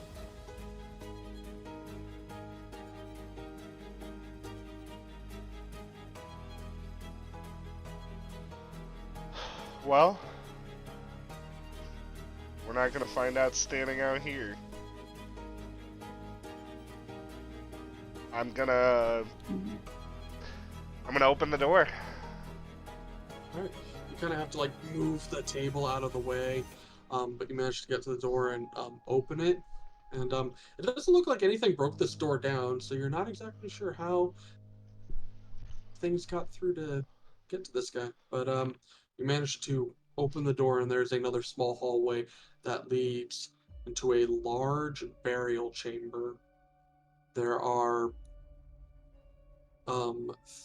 six sort of oh god, what are they called? Tomb-like structures, like the it kind of looks like a stone box with the figure on top. I can't remember the actual name for some reason, but yeah, there's like these 4 stone sarcophagi, basically, 3 on the left, 3 on the right, and then on the opposite side of where you are, there's an open sort of archway and some stairs that seem to descend into another room on the other side of this one. And as you enter, make a perception check for me.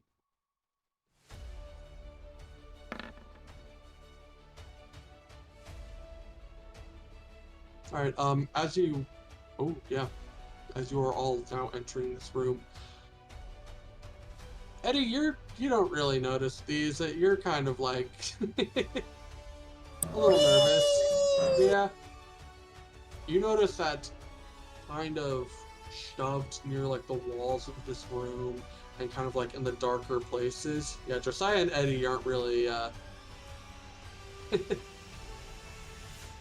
but well, Eddie, you can't really see past the light that's being emanated, but there are multiple twisted bodies that have just been laid into this room. Like almost like they've just been left here, like tossed aside. Like this was some sort of dumping ground. Many of them, you notice, like some of them are dressed in like leather armor. They look a bit more like fightery, but many of the others look like they're just in these ragged clothing. You take it these might be some of the people who went missing over the past couple days. And I would say we are on the right track, and nobody touches the body. Emanating from the archway on the other side, I forgot to mention this, there is a ominous pale green light.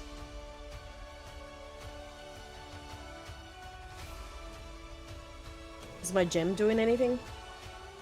My eye? You know? Yeah, now that you mention it, you feel a slight tug on the gem, almost like it's not like a hard tug, but almost like a magnetic attraction to whatever is making this light. Since Canis is in front of me, I'm just gonna grab his shoulder and tell him, it's pulling. The gem, it's pulling me forward. Canis looks like he's just staring at the pile of bodies, and he looks super pissed. Someone needs to pay for this. Someone will. Right, I think we'll need to be ready for a very tough fight, so if there is anything else anybody wants to say before we go in, now is the time. The only thing I have to say is let's kill these fuckers.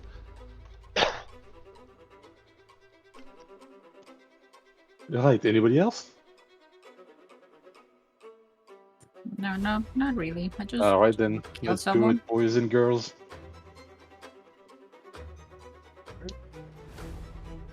So And I just moving. go toward the light. All right. I'm going to assume the same marching order as you guys. I will cast Shield of Faith on me prior to entering.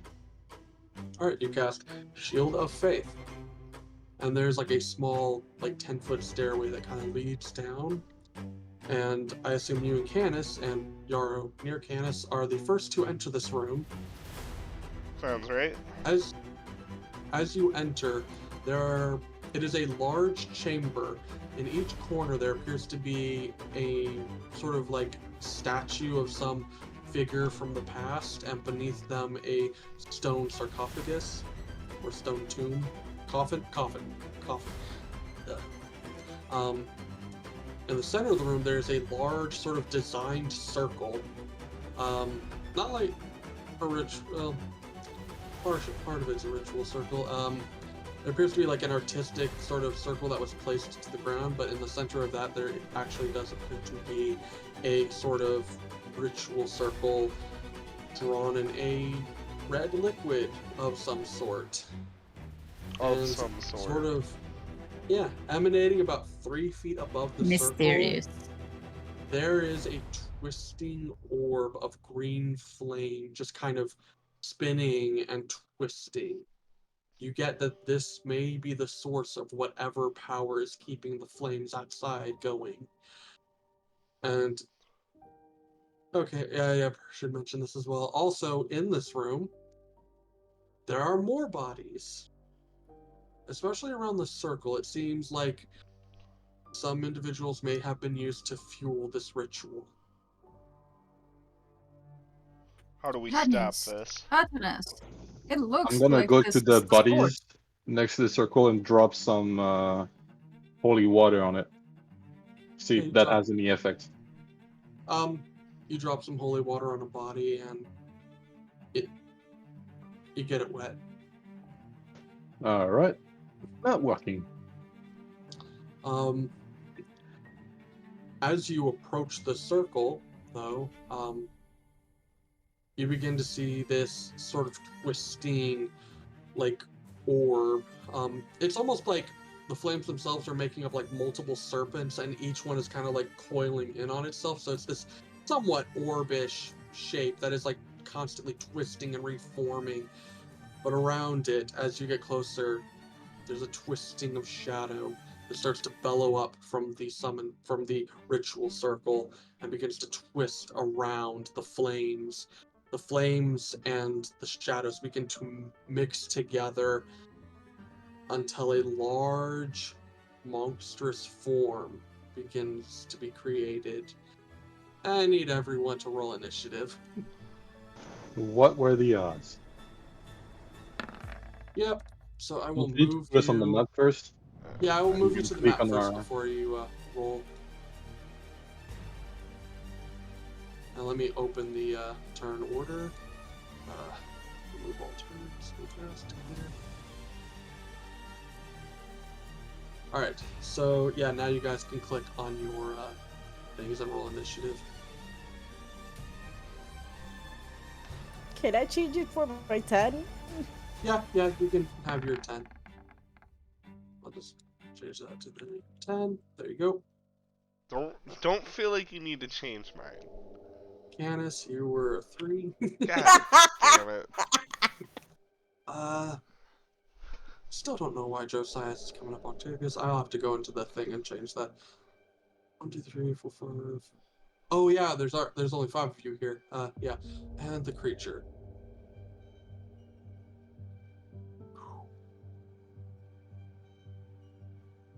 Oof.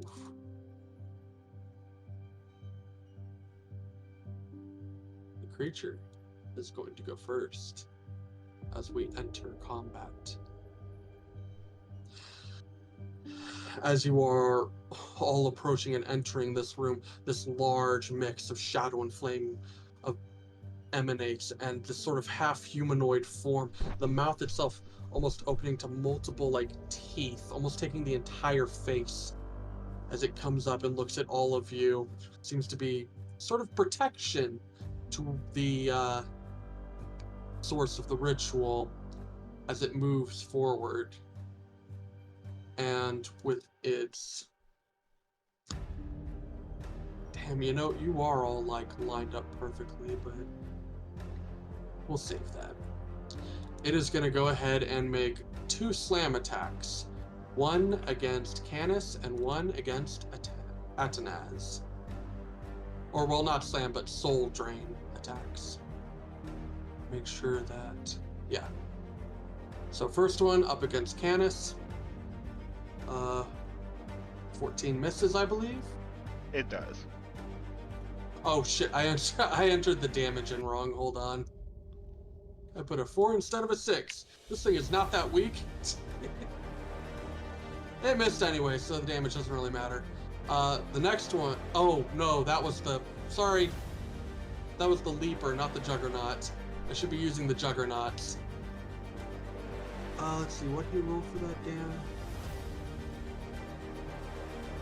16 wouldn't hit you, so... Now I'm on the right one, so... Second attack coming for Atanaz. Rolls a natural 1.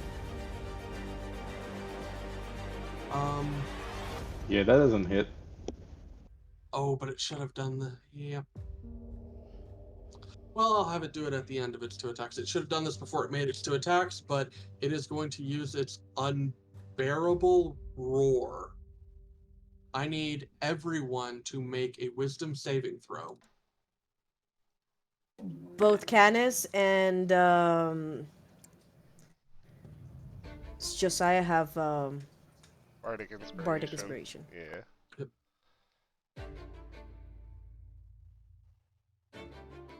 And Sorokva too.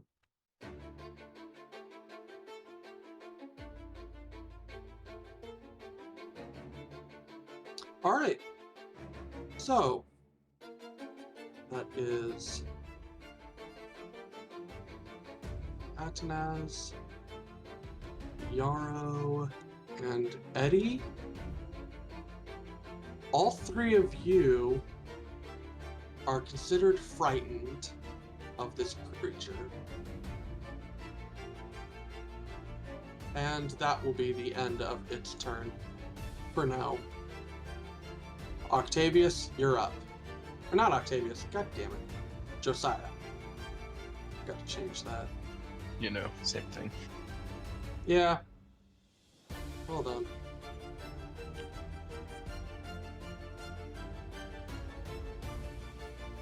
There we go. But it is your turn, Josiah. As you see this large, undead creature form in front of you. Hold up his sword and another one forms behind the creature and strikes it. And attempts to strike it.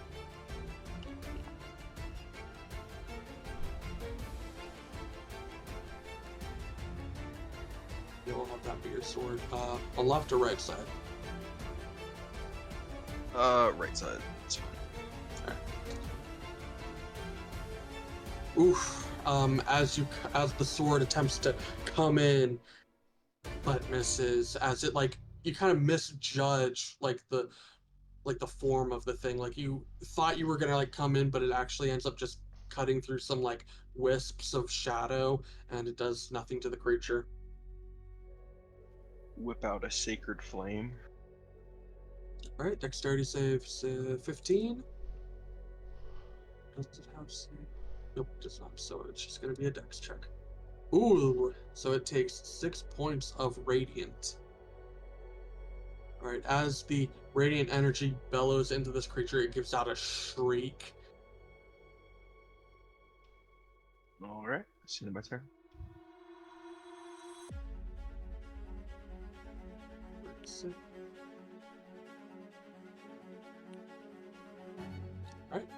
is the end of Josiah's turn. Yarrow, you're up.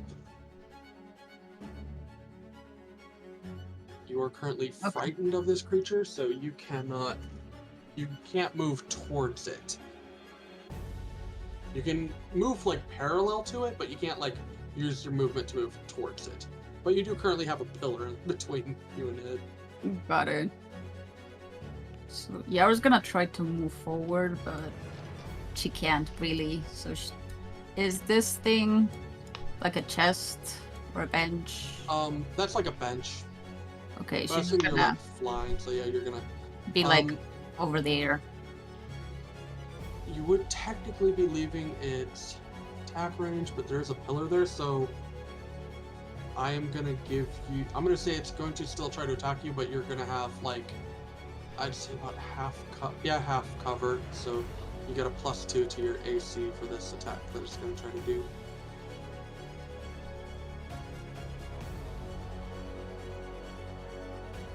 But misses. God damn! If I keep rolling low, you guys are just gonna wipe this thing. Oof. Alright. Anything else, Yara? After you move? Yes. So I'm gonna use Quicken Spell Alright. and do Firebolt as a bonus action. Alright. Give me a second. That is a hit. You launch a firebolt out, and it like slams into this mixture of green flame and shadow, and the red flame just seems to like tear away some of the shadow. Great, so I'm gonna try to do a Witch Bolt. Second level. Alright.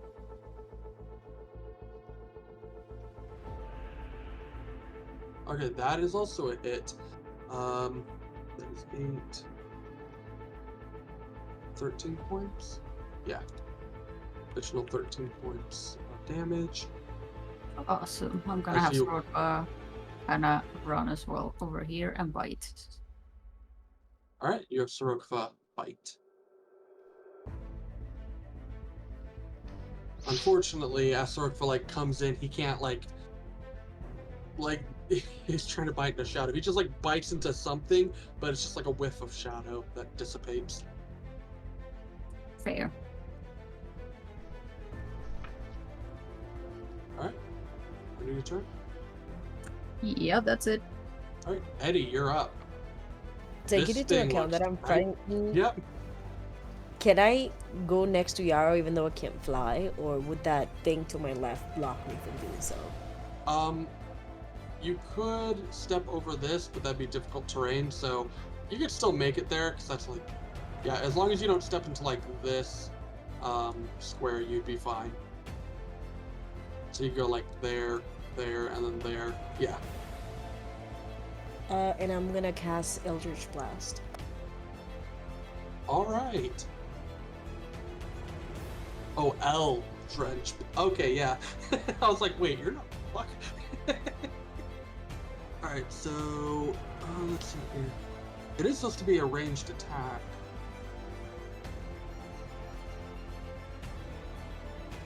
So you should have an So attack close thing to on two. your. Well, that's for Oh. if it hits. Oh, hold on. Well, fuck. Unfortunately, as you launch the L Drench Blast, the liquid just kind of like launches through the shadows into the other side of the room. That's it for my turn. All right, Atanas, you're up. This thing is kind of like moving around in front of you. Alright, I am gonna cast Protection from Evil and Good on myself. So I'm no longer frightened. All right. I believe you lose your Shield of Faith if you do that. I will Yeah. lose my Shield of Faith for that. All And right, so then you are no longer frightened. if that thing is either fiend or undead or whatever, if you believe that has disadvantage, or no, it can just be shown. Creatures of these Yeah, types have disadvantage is an disadvantage attack on roll. attack rolls against the target. Okay, yeah. So it has disadvantage And- on attack rolls against you. Yep, and let me see. Is drinking a potion an action, or Bonus action. And then I'm gonna it's take usually an a. action, but within my campaign, it's bonus action. Okay, then I'll take my bonus action and drink another healing potion. All right. And that's it. All right, Candace, you're up. Okay, I will brandish my sword and cast Arc Blade. Actually, I will use Frigid Blade. And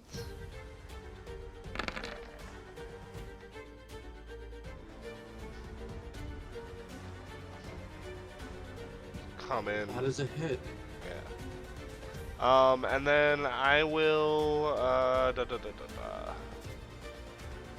summon my shield as a bonus action and just stand firm.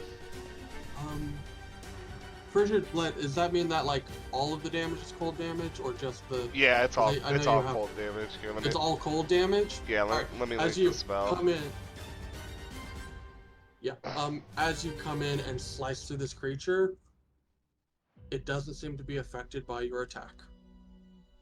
Good It to seems know. to be immune to cold damage. Okay, that's it for me. All right. Next up is the creature, as now you've actually dealt some damage to it, so it's going to take this fight seriously. You see its entire form almost seem to bellow up. You see the flames inside begin to build, and it is going to spew out a cone of green flame. Yeah, towards the south, towards the people. Let's see here, the new cone. Yeah, there's line, cone. Yeah. I'm assuming con save for dex save. This is going to be. I mean, yeah, it'll hit all three of the people in front of you. I don't need to actually make a cone. Dexterity save as the green flames begin to emanate towards all of you. Oy. Okay. But I'm gonna go ahead and roll the damage. Oof. Thank God for So- resistance. Yeah. Josiah and Tanez, you both take. Oh god, math.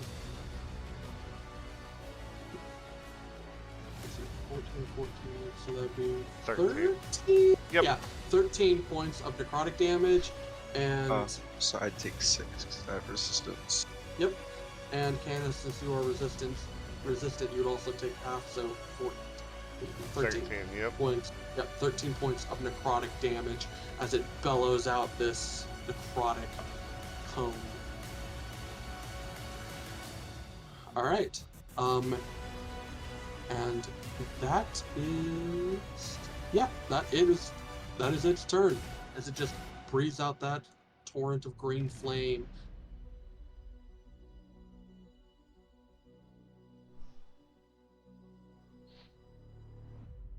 Josiah, you're up. Alrighty. Attack with spiritual weapon.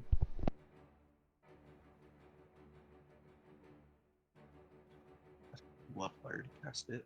That's You wonderful. come in, but once again, the blade just doesn't seem to like hit anything solid.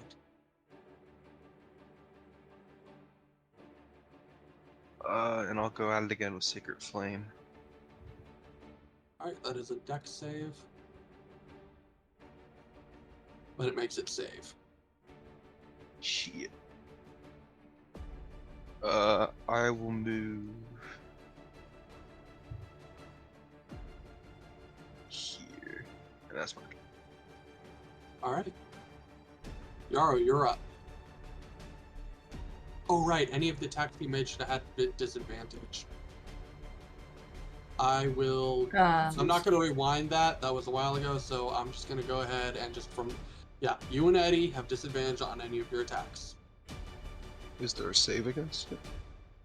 Oh yeah, at the end of their turn, I believe. Hold on here. Yeah, at the end of its turn. So both of you, yeah, go ahead. Since you didn't last turn, both of you go ahead and make wisdom saving throws again. See For if fuck's you, yeah. Oof, unfortunately, both of you are still frightened. That tracks. Yeah. All right. So Witchbolt lets me, as an action, just deal 2d12 to the target. All right.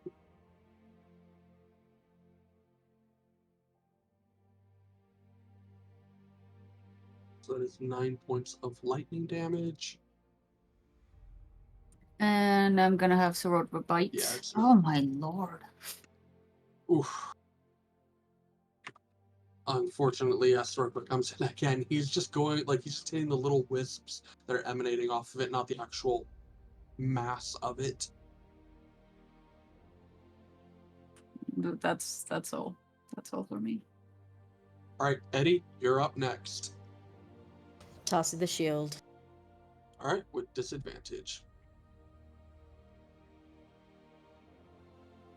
All right, first one still hits. You toss your shield and is a it's a magical weapon. So you're gonna do the total 5 points of bludgeoning damage as it nails into the center of this thing and comes back to your hand. Is anybody in need of healing? Soroka, the doggy looks a little hurt from previous stuff, probably.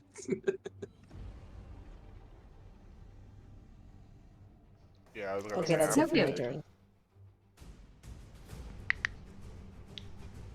Just save it for later. Yep. So that's it. All right, Atanas, you're up. Alright, I'm gonna take 2 swing at this, whatever thing is. Oblivion Juggernaut. Oh, Oh, hang on, what the heck? I need to roll the attack. Yeah, It's late. we'll use the damage you rolled, but both attacks miss. Well, I be damned. And that's it for me.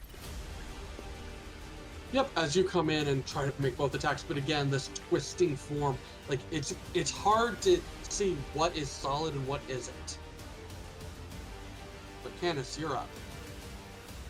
Okay, so seeing how ineffective my attack was last turn, I'm gonna change my sword from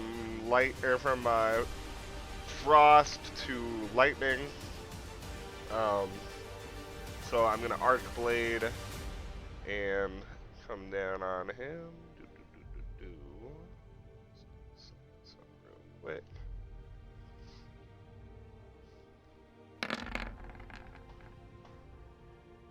Ooh, Take that, that is fucker. a hit. That is a nasty hit. So that is a total of what? That's 21 plus 11. 32 points of damage? Let's go. Damn, boy. As you come in and just do a heavy slash into this thing, and it just bellows out. It does not look happy with you. You're gonna pay for what you did. That's it for. I summoned my shield, and that's it for me. All right. The beginning of its turn, you watch this creature begin to like, or this not really creature, but thing, this form, begin to like almost gather together and then almost bellow out again. But you watch as 4 little wisps like reach out from the room and gather in different points of the room. Hold on here.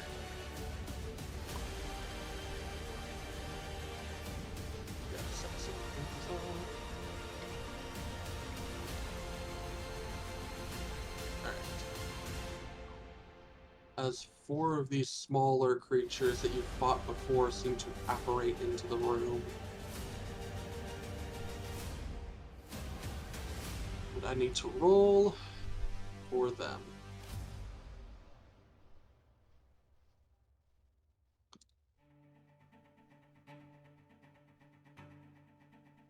Oof. Descending. Alright, and that is its turn as it uses its turn just to like summon in some of these littler minions. And as it does, they get to go next. So the one next to Yarrow is going to go ahead and make an attack against Yarrow. Oh, wait, I need to change the wrong damage again. God damn it. Yeah. Does a 14 hit, Yarrow? 14 does hit. Yes. Alright. Jeez, that Technically armor that's- class. I'm gonna re-roll the damage because when I changed the big guy's damage before, I that was because I was accidentally rolling these guys and I thought I had put in the wrong damage, but then I changed it and I forgot to change it again. So I'm gonna re-roll the damage, so it's to be 2d4, not 2d6 for these guys. Oh, cool. Still 10 points though. Yeah. You take 10 points of necrotic, and I need you to make a Constitution saving throw.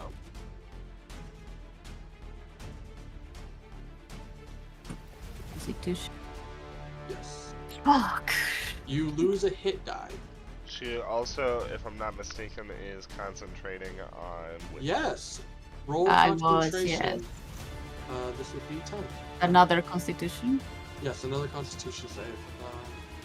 You just gotta roll. Yep. You Okay. maintain concentration though. The next one is gonna go up against Canis. Bring it on, motherfucker. Misses with a 10. The next one is going up against Atanaz. Misses with a 9 though. The other one is gonna come up here and go for Josiah. Misses with a 7. Hot damn. Those are some good rolls. Keep it Man, coming. I am just. I Oof. am gonna say to Atanas, take care of the little ones. I'll keep hitting the big guy. I will not. All right. That is their turn. Josiah, you are up. Alrighty, I'm gonna cast Word of Radiance. So they need to make. Was it con saves? Both the big one and the little one. All right, I'll do the little ones first. That's 4 con saves.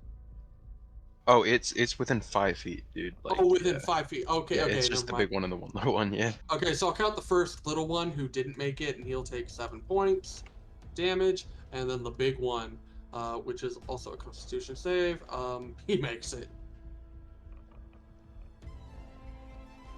And then I needed to attack with my spiritual weapon.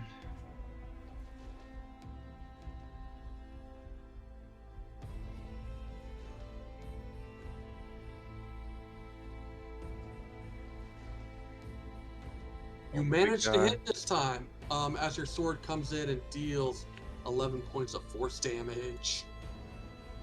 And that's my turn. All right. Yarrow, you're up. There's one of these creatures next to you, and the big guy in the middle. I'm gonna just keep doing my witch bolt. All right, that's another.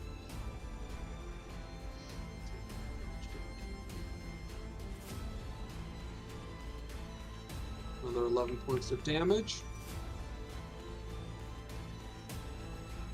And Sword was gonna try to bite. All right. Oh yeah, I should have rolled to see if that guy got his breath weapon back. He did. Sorokva does hit. Oh my god, did he? That's great. As he like tears a small chunk out of this thing. But yeah, the big guy also got his breath weapon back. Got to roll that. Oh, okay. Anything else, Yara? Yes, do I roll for wisdom again? Oh yeah, make a wisdom saving throw to see if you can knock off that frighten. Okay. You remain frightened. Alright, and yes, as a bonus action for Sororgva, he's gonna use the playing dirty. And he's gonna spray some dirt or similar substance into the eyes of the enemy. Oh yeah, lift that back leg up. Let's go. So he has disadvantage on his next weapon attack. Hmm. I think Sarupa just took a piss on that guy. Yeah, that's what I'm going to allow this to happen because mechanically that's how it should work. But technically, the creature doesn't have eyes; it sees through. But you hit whatever it uses to see. We'll say that. Or it just like distracts him, I Yeah, guess. you Yeah. distract him a little. Yeah, no, All right, so his next attack will be. All right, awesome, and that's it for me. all right, Eddie, you're up. I'm still frightened. That's at the end of your turn. So whatever you were. Oh, Yeah. well.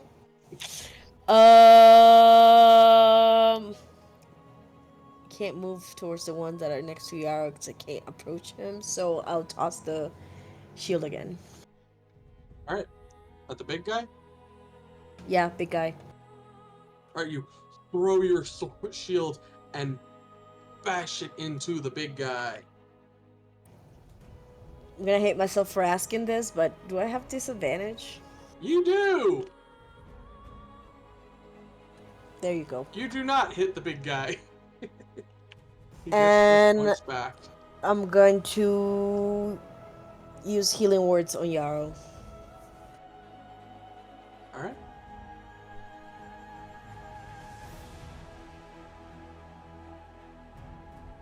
All right, Yarrow, That's you it. heal That's it for 7. me. Atanaz, you're up. Thank you. Alright, I'm gonna cast Spectral Slash at the one immediately below me, and I'm gonna cast that second level, so that's an extra d8 of damage. Oh well, good point. And after that, I'm gonna take 2 swing at it.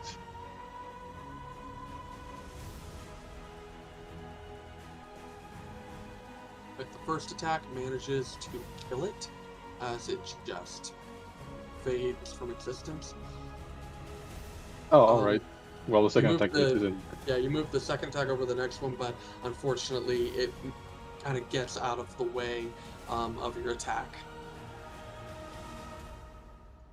Alright, and yeah, that's it for me. All right, Canis, you're up. Okay, let's see. I will go ahead and I am gonna use Burning Blade.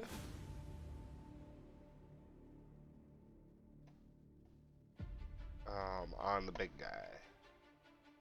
All right. So let's do it.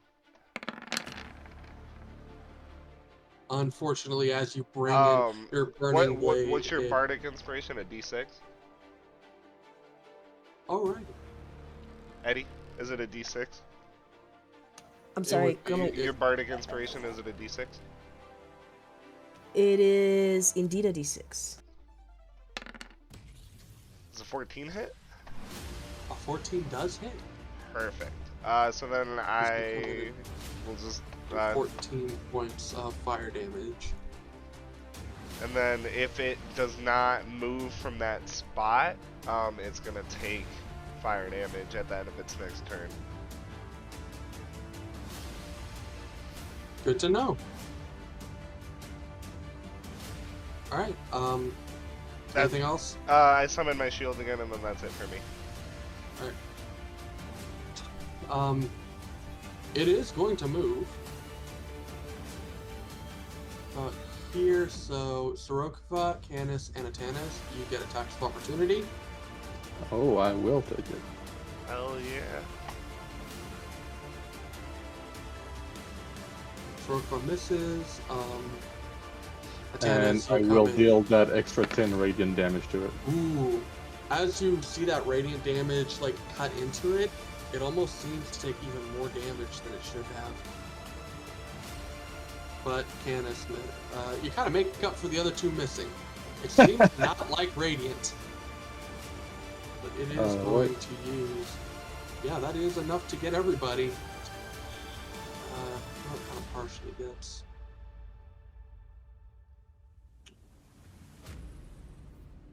Am I protected by the pillar? I don't think so, because breath weapons kind of Like it covers enough if you I would say I don't think cover works for cone attacks. Alex, does it? Cover definitely And like works for in breath attacks, but it does? yeah, but Okay. but it kind of depends. Like if it's full cover, it would block the thing.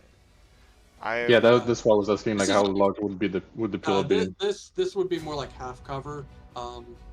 I think he would get a So I bonus to his you get a save plus then. yeah, like a plus 2 to your save. Yeah, That that works. sounds right. So yeah, I'm gonna say. Hold on, let me get that back out. Wish there was a way to like. So. Yeah, it's gonna go for the majority of you. So, Yarrow, you're gonna be the lucky one and not get hit. But it is gonna go for everyone else. So I need Eddie, Sorokva, Canis, Josiah, and Atanaz to all make dexterity saves. Let me go ahead and roll this damage. Oof. I'm down. Yeah, unfortunately you did not make that. I'd say 8 because I take 1/4. Alright, Eddie, you take... That would be 16 points of damage. I take this. Of... Yep. So, Josiah, you take 30... Oh yeah, because you're resistant to necrotic, so you also take 16. And Canis, you... Where is your... Okay, yours is the top. You did save, so that would be 8 Yep. points of damage. And Sorokva? Oh, right. He's gonna die. Oh no. You do have that feat, don't you, where it has to be like 3 times his max or something to kill him? Yeah. Yeah, he has like a special ability where you have to do like 3 times his maximum health to like totally kill him. Strong-willed. Yeah. So what's his max? 28, I think. Yeah, 28. It doesn't kill him. Yeah, no. He's down, but he ain't. Oh, is he down? I should leave that up to you. He takes the full 33 points. Yeah, yeah, Yeah, he's down. He's down, but he's not dead. That's good. So both Sorokva and Atanaz are down. That is the end of its turn. Yarrow, the one above you, the Leaper, is going to make another attack on you. 21 hit. Yep. Alright, you take 5 points of necrotic, and I need you to make another Constitution save. You fail. You lose another hit die. How many hit dice do you got left? 3. Alright, you're good for now. And I'm no longer witch bolting. Ah, and you no longer have Witch Bolt on him. Next one is going to be near Canis. This one's going to come in, roll high. 24 to hit. That is a hit. You take 3 points of necrotic damage, because you're resistant. So, and make a Constitution saving throw. Oof. You lose 1 hit die. Okay. And the last one is going for Josiah. I keep wanting to say Joshua for some reason. I said Jebediah in my head. 22 to hit. That'll hit. You take also 3 points of necrotic. You resistant bastards. and you make the save. Yeah, dude, necrotic resistance is goated in this campaign. Yeah, with all For the real. undead. Just wait till you're not facing undead. Alright, your turn, Josiah. This big creature has moved out of the way. I'm gonna have my spiritual weapon move down to the right one. That one?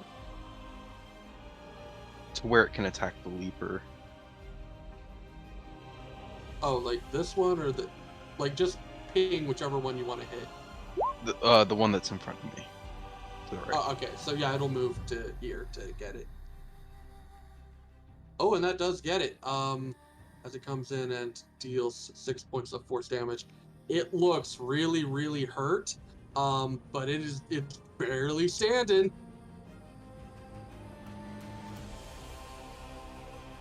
And I'm gonna move down. I'll take an opportunity from the big guy. All right. He misses with the 10. He cannot roll for shit on that attack. Oof, that cone damage seems to be the only thing he can fucking do to you guys. Oh, and I'm gonna cure wounds on Natana's. All right. Plus an extra 3 for life cleric, so that's 14. Nice. That's nice to get 14 Thanks. points. So 14, right? Mm-hmm. Awesome.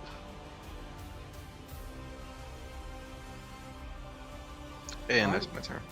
Yaro, you're up. Okay. Well, since I'm not concentrating on that, I'm gonna try to bite this guy with my dark maw. All right. You come in. Let me check something here. Is he a humanoid? Mm. Well, you hit him, but he doesn't seem to take any damage as they are immune to necrotic. Oh wait, no, they're only resistant. They're immune to cold, so it still takes half damage. Aha! And does he still count as a humanoid, though? I do not believe so. Let me check. Just undead. It does not say humanoid. These creatures are sort of like a Okay. mist-like.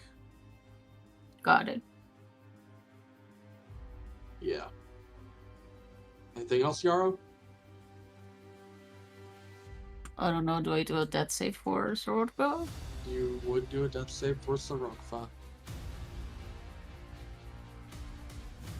Or So let's just is roll a that after d20. 1 minute it just gets 1 hit point? So is he just Well, what? chill? I can link it again. Up. Yeah, the one ability.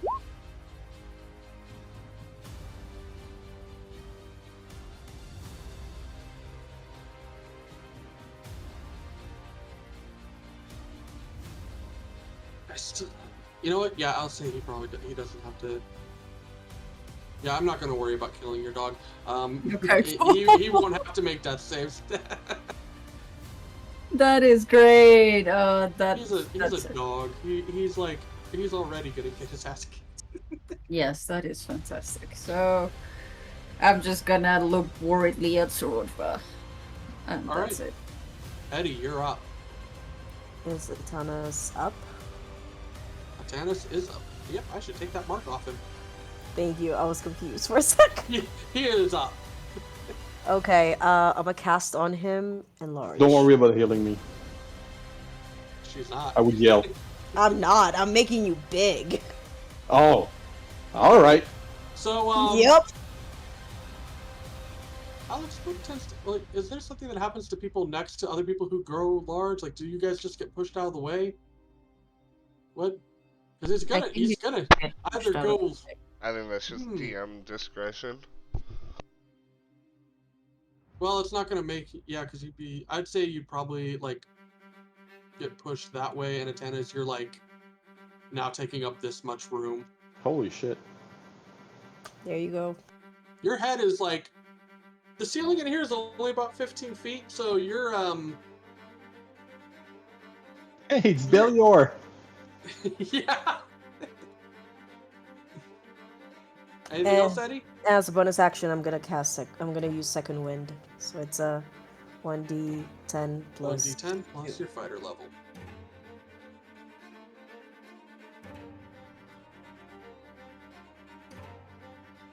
So 6. All right. and make it. Yeah, Yarrow, go ahead and make a wisdom save at the end of your turn, and also Eddie to see if you guys can Sorry, save from wrong the. button. Oh my god. Both of you are still Jesus. frightened of This creature. miss is terrifying. Oh my god. Oh yeah, your Dark Maul should have had disadvantage because it's like any attacks as long as the big creature's within eyesight of you. So not just attacks Ah. against it, any of your attacks. Oh, okay. Should I roll it again? Yeah, just roll Dark Maul again. We're gonna keep the damage. We're just gonna see if you can roll below a 13.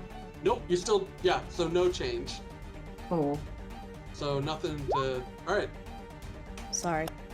Yeah, so Atanas, you're gonna do an additional like 1d4 damage, I believe, because you got big. Yep, your Yep. attack deals an extra 1d4 extra damage. Alright, I'm gonna use Divine Healing. And I'm gonna spend some hit die to gain some health back. Alright. Oof. Alright, so that's 26. Damn. You So fucking that martyrs and your from healing. 14, I go back to How many hit dice you got left, by the way? Just One. asking. You have one. Alright. actually two, because I have. Alright. That was your action. Anything else? That's my action, and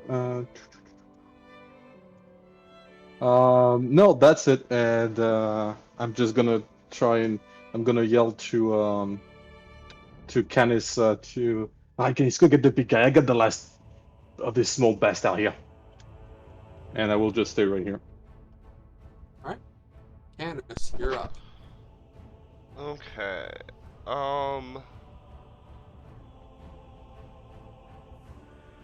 Well, shit. I mean, I guess I'll just take the opportunity attack then. Alright. And I will use my bonus action to do my flippy Jedi shit to flip over here. You get hit 24. That does hit me, yeah. Hit. You take 8 points of necrotic and make a Constitution save. Whoops, that's meant to be Constitution. I have +4 more, so 15. 15. Okay, yeah, you save. And then I am going to come in again with the Burning Blade. And let's go. That is a hit. I forgot that I need to be using my War Mage Edge on everyone, so I am using the War Mage Edge on that for extra damage, so yeah. And then again, he's ringed in fire, so if he doesn't move, then he'll take damage. And I actually, it didn't come up, but I concentrate on the spell. So if an enemy passes through it after the guy moves, they take damage too. Alright. But anyway, that's it for me.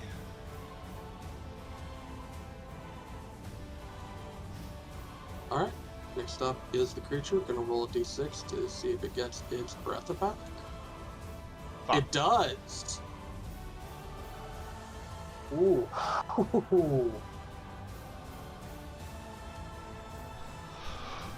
Oh man. Like the only thing I can use to actually damage you guys. It's a 30-foot, so I could. You would just be outside of the. Actually, no. This part counts as him too, so he could do it from here.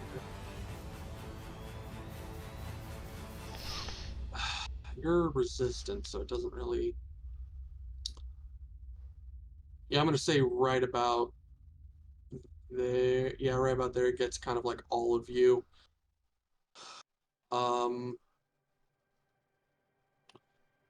So, Yarrow, Eddie, No.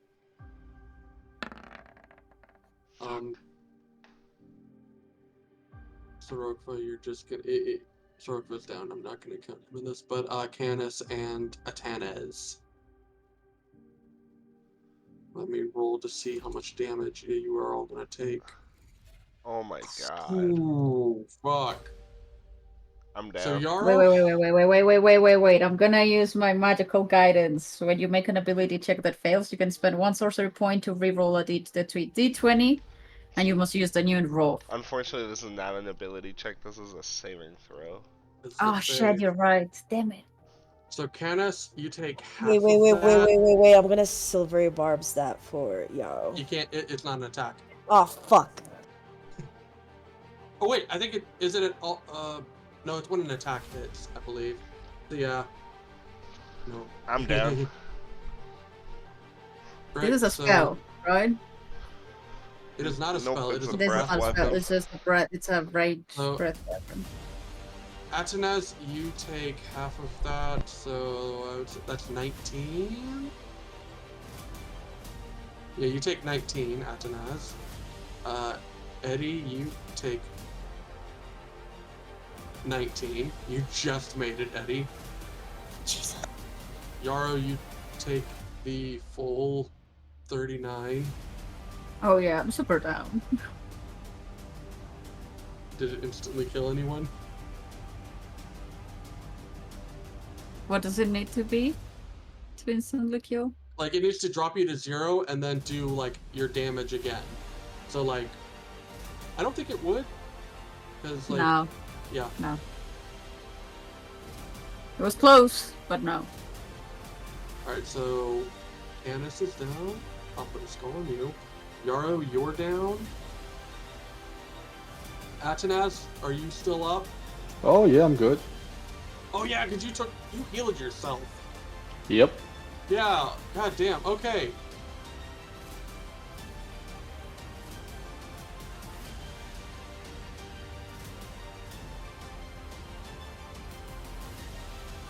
I have to do a concentration check because I'm making that Oh. big. Yeah, so half of that, it's minimum of 10, so half of that would be... Yeah, so 19. You have to roll a 19.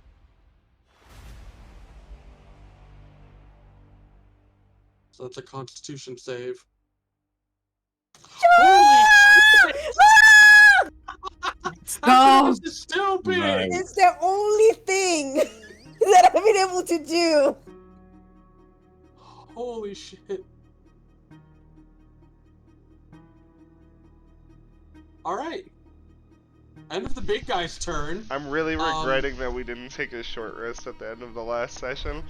Instead, we got in an argument. Fucking hell. Alright. Now is the Leapers. Yarrow? It's gonna come for you.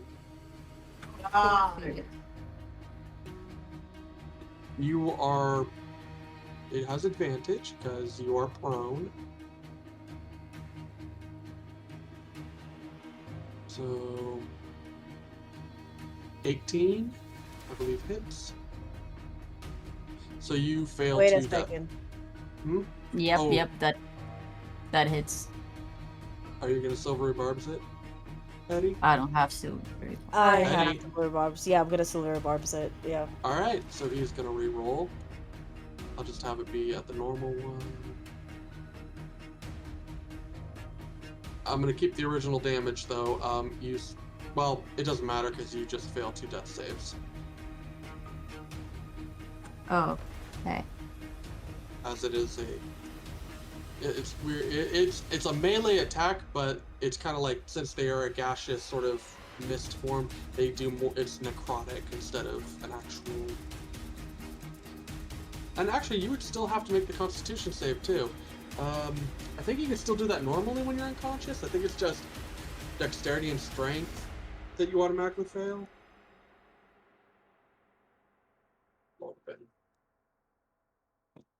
Do I do a con save? Okay. Yeah, just go ahead and do a con save. I'm pretty sure that. Wow. Yeah, it's only strength and dexterity. So you lose a hit die. Oh my lord. I have 2 left. All right. Next up is the Leaper. Next to Hold on, you Atanaz. didn't reroll it? I thought Eddie Silver barbed the attack. Yeah, that's the. Oh, I must have hit DM instead of. I meant to hit normal damage. I DM'd it. Let me see if I can. Oh, okay. Oh, Because I yeah, can't I was. show DM. Yeah, it was a 23. It rolled a 23 for its second. Never mind. Oh, Sorry if there was some confusion. Instead of hitting like normal roll, I accidentally moved one over on the wrong thing and hit to GM for some reason. It's a 23. But the leaper next to you at Atanaz. For 16. Yeah, that hits. All right, go ahead and make a Constitution save. You take 8 points of necrotic. You save. The next one is going to. Yeah, it's going to go after Josiah. Doesn't hit you. All right, Josiah, you're up next. Move over here, take the opportunity attack. I assume that doesn't hit. Nope. I'm going to use a healing potion on Janice. All right. Plus it's 2d4 plus 2. Oh, sorry, wrong thing. He's not dead. So that's 9 points of healing to. Oh, thank you. What the hell is then I'm this gonna thing? cast. Like, I don't know, and then turn around and I'm gonna cast Healing Word on Yarrow. All right. That's 8 points to Yarrow. Plus 3, so thank 11. you. So 11 points of healing to Yarrow. Damn, that's Yeah, I my was gonna turn. go. Yes. I'm killing one of you. All right. Anything else, Joshua? Josiah. Nope. Josiah. All right, Yarrow, you're up. You are prone. I'm just gonna catch my breath, use half my movement to stand up. And one sec.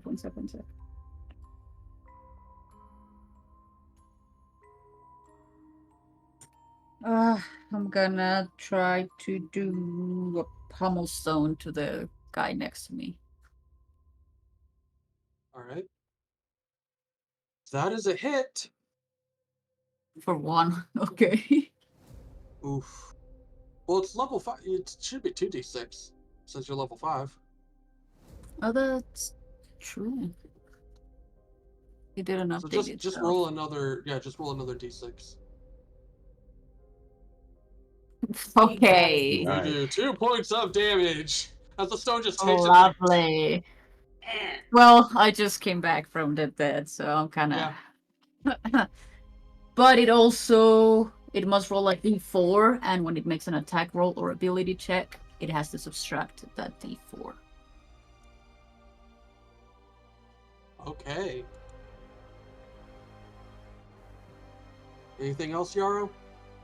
Nope, that is all. All right, Eddie, you're up. Can I see the guy? Can I hit the guy that is above Yarrow from Yes, that you is can hit okay. him. I'm gonna send the shield to him. All right, it will be disadvantage because you can still see the big guy and you're still afraid. Yarrow, go ahead and make a wisdom save to see if you're not afraid anymore. No, I thought if you were frightened, you only have disadvantage against the big guy, not against other targets. If he's within eye, if you are frightened, you have disadvantage as long as that creature you're frightened with is in eyesight of you. Any attack. Oh, okay.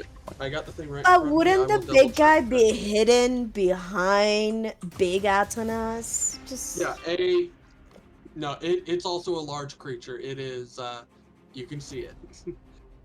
Yeah, So if frightened fright- creature has disadvantage on ability checks and attack rolls while the source of its fear is within line of sight. Yes. Got it. I thought it was just against the creature. No problem. Nope. yeah, nothing. Unfortunately, your shield swings out and misses the large creature.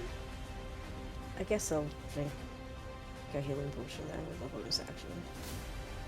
All right. End of your turn. Make a wisdom saving throw. So 8. Alright, you heal 8.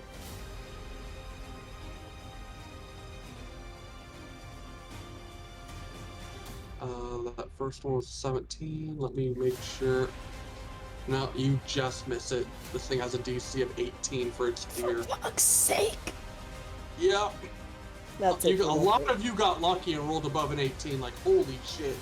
Like, half the party, like, even the dog. Right, the dog is like, this is fine.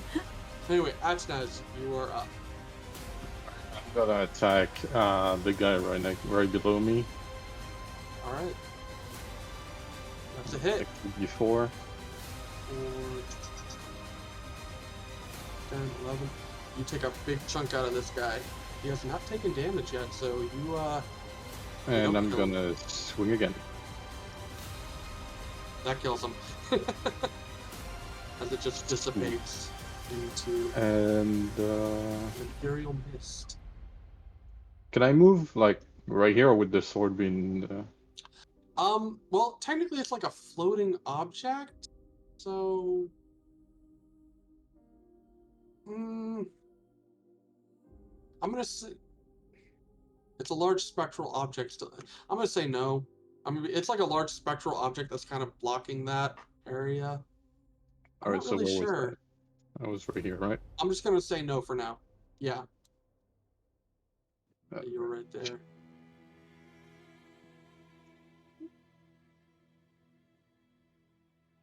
Could I move like?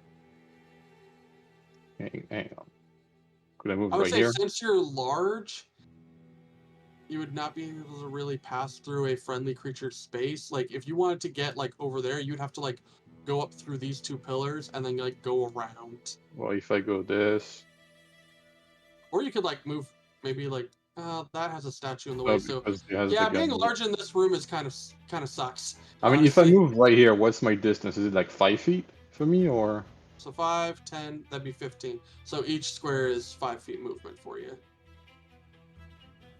So Well, yeah, if you I'm move... taking that whole space, so moving like this would be 15 feet Yes. of movement for me. No, each separate space, it's still 15 feet. You don't, like... So... I mean, you could still move there if that's where you wanted to move. You'd still have enough movement speed, but... If I have enough movement, I'll just move right there. And that's it for me.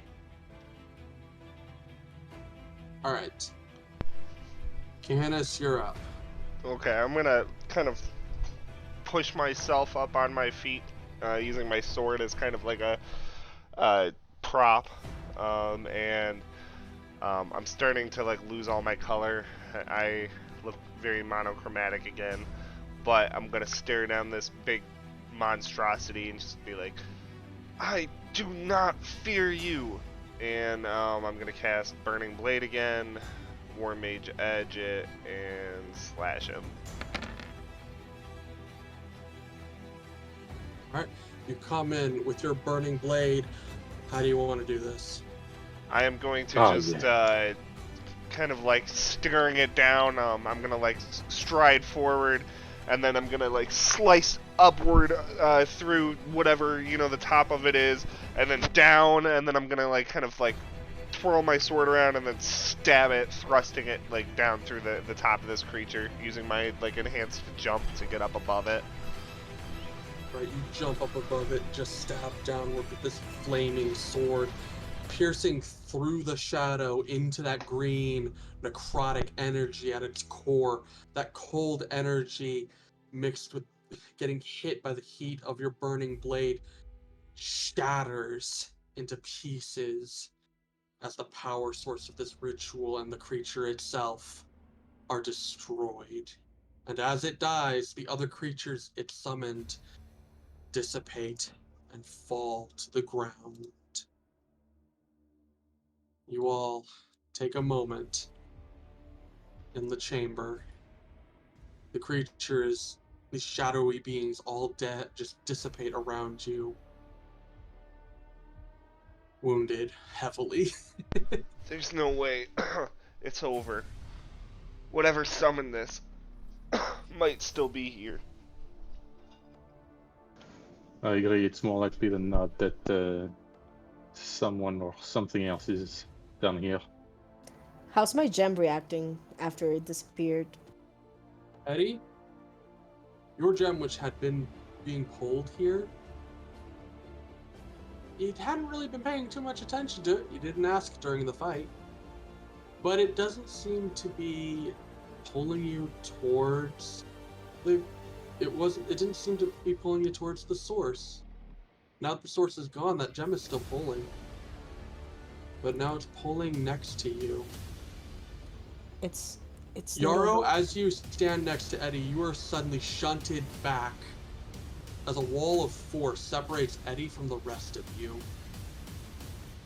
I'm gonna spin, drawing my sword. Eddie! I start banging against the. I'm gonna start Oh, hacking that's at it with my sword. Yes. I gotta read wall of force now because I'm pretty sure that if you do something like that, you get knocked back. How is the wall going up all the way to the ceiling? I'm gonna try to It is some currently in a dome shape, God damn. as it can be made into a dome or sphere. Let me just see, because you guys. Oh, it is were... in a bubble. Yeah, basically. Okay, so it doesn't say anything about taking damage, but yeah, you can't seem to make it through this wall. Eddie, next to you, a figure who had been standing in the room invisible now apparates. You see a man with dark yet pale gray skin, eyes that are almost like a purplish color,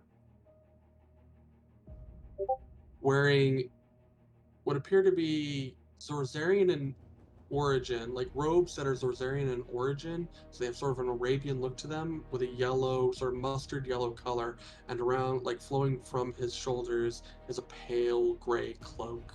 In one hand, he holds a staff, a black gnarled staff that, as it comes up to the top, almost twists. Like it almost looks like a hand in some sort of gruesome deformation. On his side, in the other hand, you see a black tome. But strange, like the pages, instead of like normal paper, it is like black metal plates that have all been sort of bound together with a sort of intricate lock holding the whole thing together. And as it looks at you, as this thing looks at you, you know what? I will put his... Yeah, this guy. Gorgeous. Just Lovely. beautiful. Looks at you.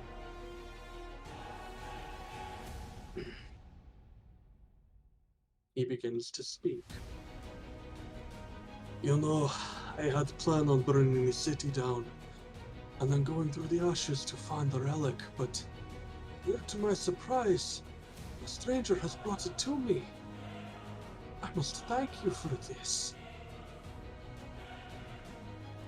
As he kind of like raises his staff. Please, let me introduce myself. I am Bazem al-Hassin. And I am afraid you are in possession of something that belongs to me. As he gestures to the amulet, which is now glowing bright. I try to like push it back into my body because I know what happens when they try to take it out.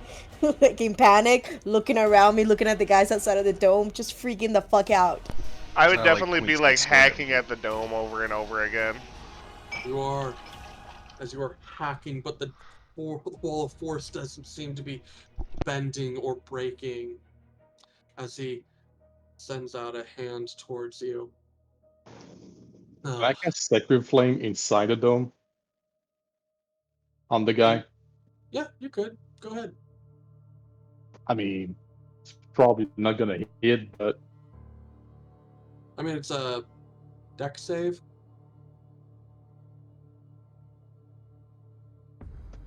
yeah, DC 13 deck save. He rolled an 18. Hold on, I'll make him public just so. But yeah, he rolled an 18. I made him public so any future rolls he'll. But after, as you like, kind of like try to get him, but the fire just seems to apparate.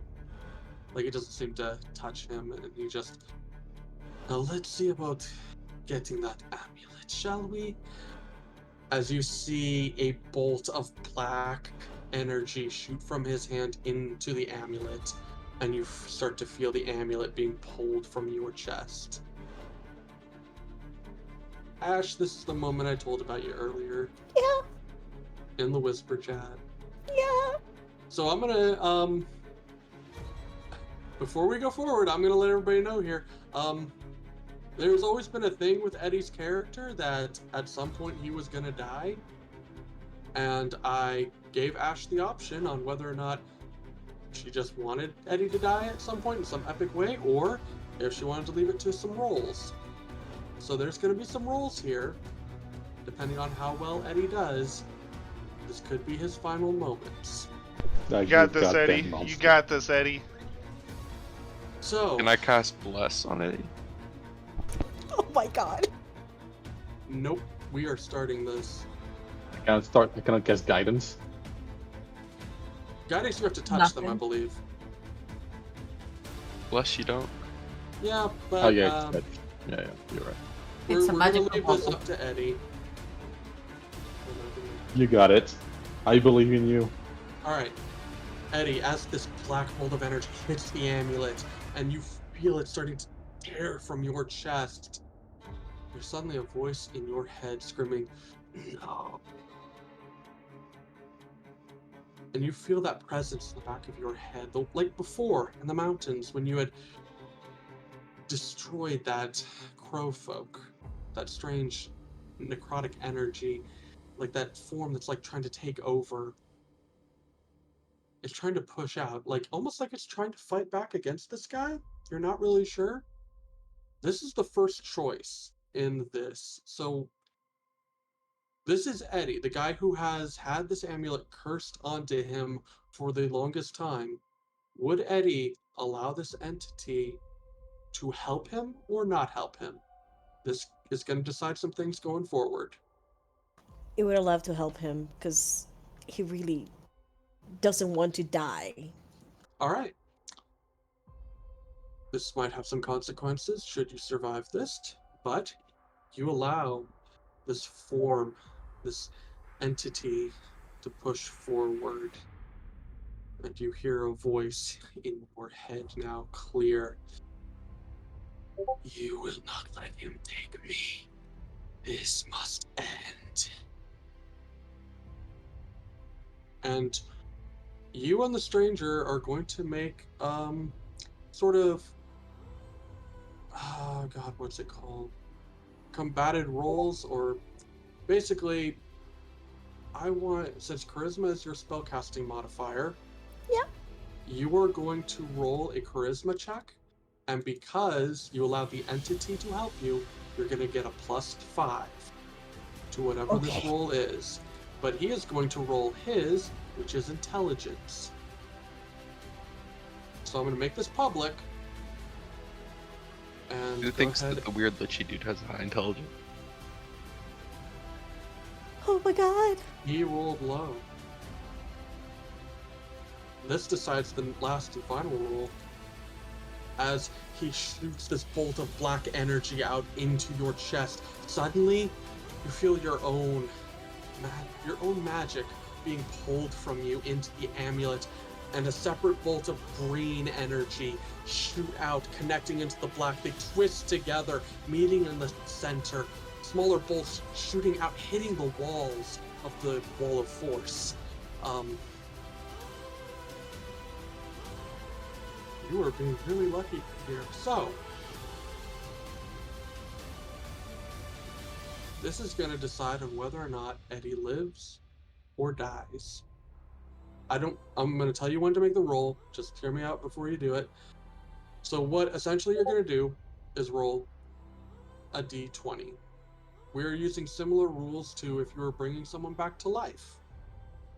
Like what Alex and me usually do. So the DC is usually 10. If you had failed, that would have gone up to a 12. It has dropped to an 8. Okay. You need to roll a d20 and roll an 8 or higher. But here's the thing, Eddie. Before you roll, I want you to click on the DM roll thing at the top so that only you and I see the result. You evil person. So when you hit that die What? at the side, at the top, it should say DM roll. You need to click that and make sure that it is on. You know, that's Yep. considered cruel and unusual punishment. You should go to jail for that. All right.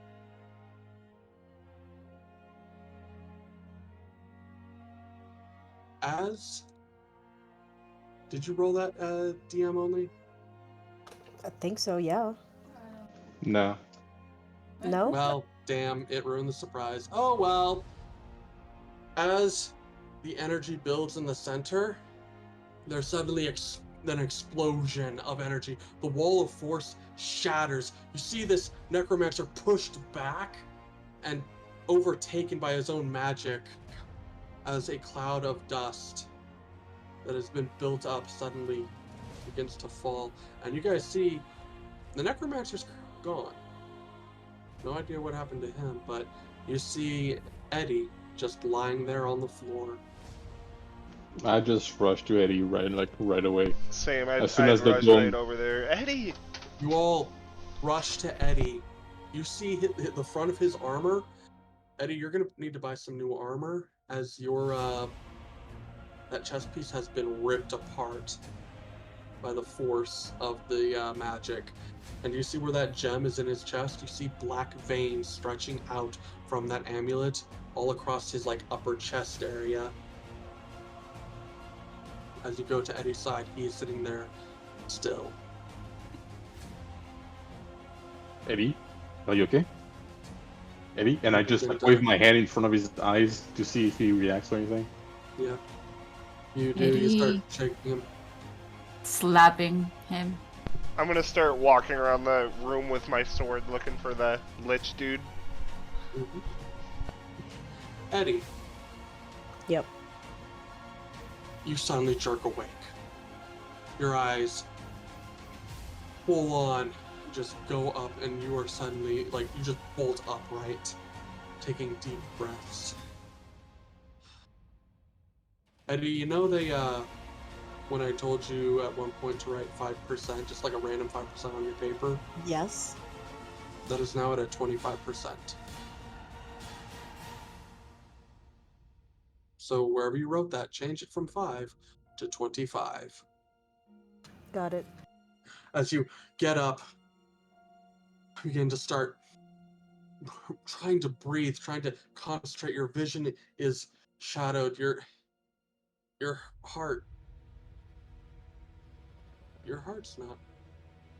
It's strange. You would think that your heart, with all the adrenaline, should be beating strong, but you feel no movement in your chest.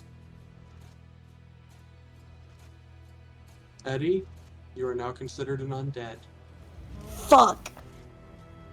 I'm not going to make you choose a different race. We're just going to give you the undead thing. Basically, you don't need to sleep, food, or need to breathe, but you do count as an undead creature. I will look up the actual rule thing because there's usually an undead nature thing, and I'll send it to you. Okay. But right now, your skin is a little pale, cold to the touch. There are consequences to allowing the entity to take control. These are the consequences. Yep. But you wake up and all your friends are around you, and they're dead! I mean, most of them. I mean, there's 2 of them now. Yeah. Well, I'll be damned. Eddie. My Eddie, are you okay? voice doesn't really come out properly. It's something's wrong. Something's very wrong. What's wrong with you? And I reach out to Atanase to touch him with my hand. Touch him. And you feel the cold of my hand. Yeah, Eddie's flesh feels a little cold to the touch. I will try to hear a heartbeat. You put your ear up against his chest. You hold your breath and listen. And for a second, you think you're hearing a heartbeat, but it's it's just the sound of your own heart in your ears, as your heart is pumping very loud. Well, I will just like whisper, like really low, so probably just oh fuck me. Oh, ITD, it's okay. We need to. I turn to Kenneth. Say, Kenneth, you see anything out there? Any? Where is the guy? Where did he go? I don't know. He's gone. Did the I fire stop? Can we need to- rest? First, we need to get out of here. I don't. This is a temple of death. I really shouldn't be here. Let's just try to get to the toy shop and hopefully rest there. I'm tired. I know you're. To We be are. honest, I hate to say this, but like, I mean, honestly, you're a member of the Inquisition and you have a lot of authority. I think that you need to help with the relief efforts. They've got to be doing something now Well, to help I was gonna people. make sure you're safe first and then check with the rest, but I think we're a little bit less vulnerable can than take the care of ourselves. commoners in the city. right. Well, let's just all get out and then I'll meet you at the toy shop. Is that okay with you? I think that How does the gem works, feel yeah. like? How does the gem feel right now? Good job. As you touch it, and yeah, here's the ever since that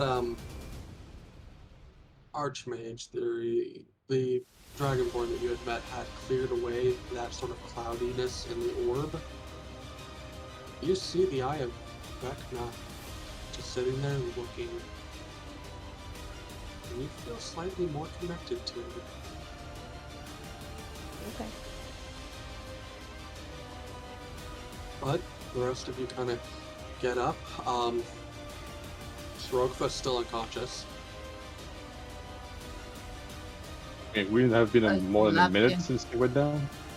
Oh yeah. At this point, Sorogva will start getting back up. Really hurt. Like he's a poor puppy right now. But I'm just like, good boy. I know. I'm tired too. Just you all like get up. at him. You manage to crawl your way out of this place, and as you exit the front doors, you look out into the neighborhood, and all of the green flames that had been consuming this part of the town are now gone. But You the town see- looks like shit, right? Oh yeah, the neighborhood definitely looks like shit. Some of the buildings have definitely fallen down, but it appears that with the source gone, any further damage cannot be done. And we're gonna leave it there for the night. Oh, god damn it. God damn it. Why?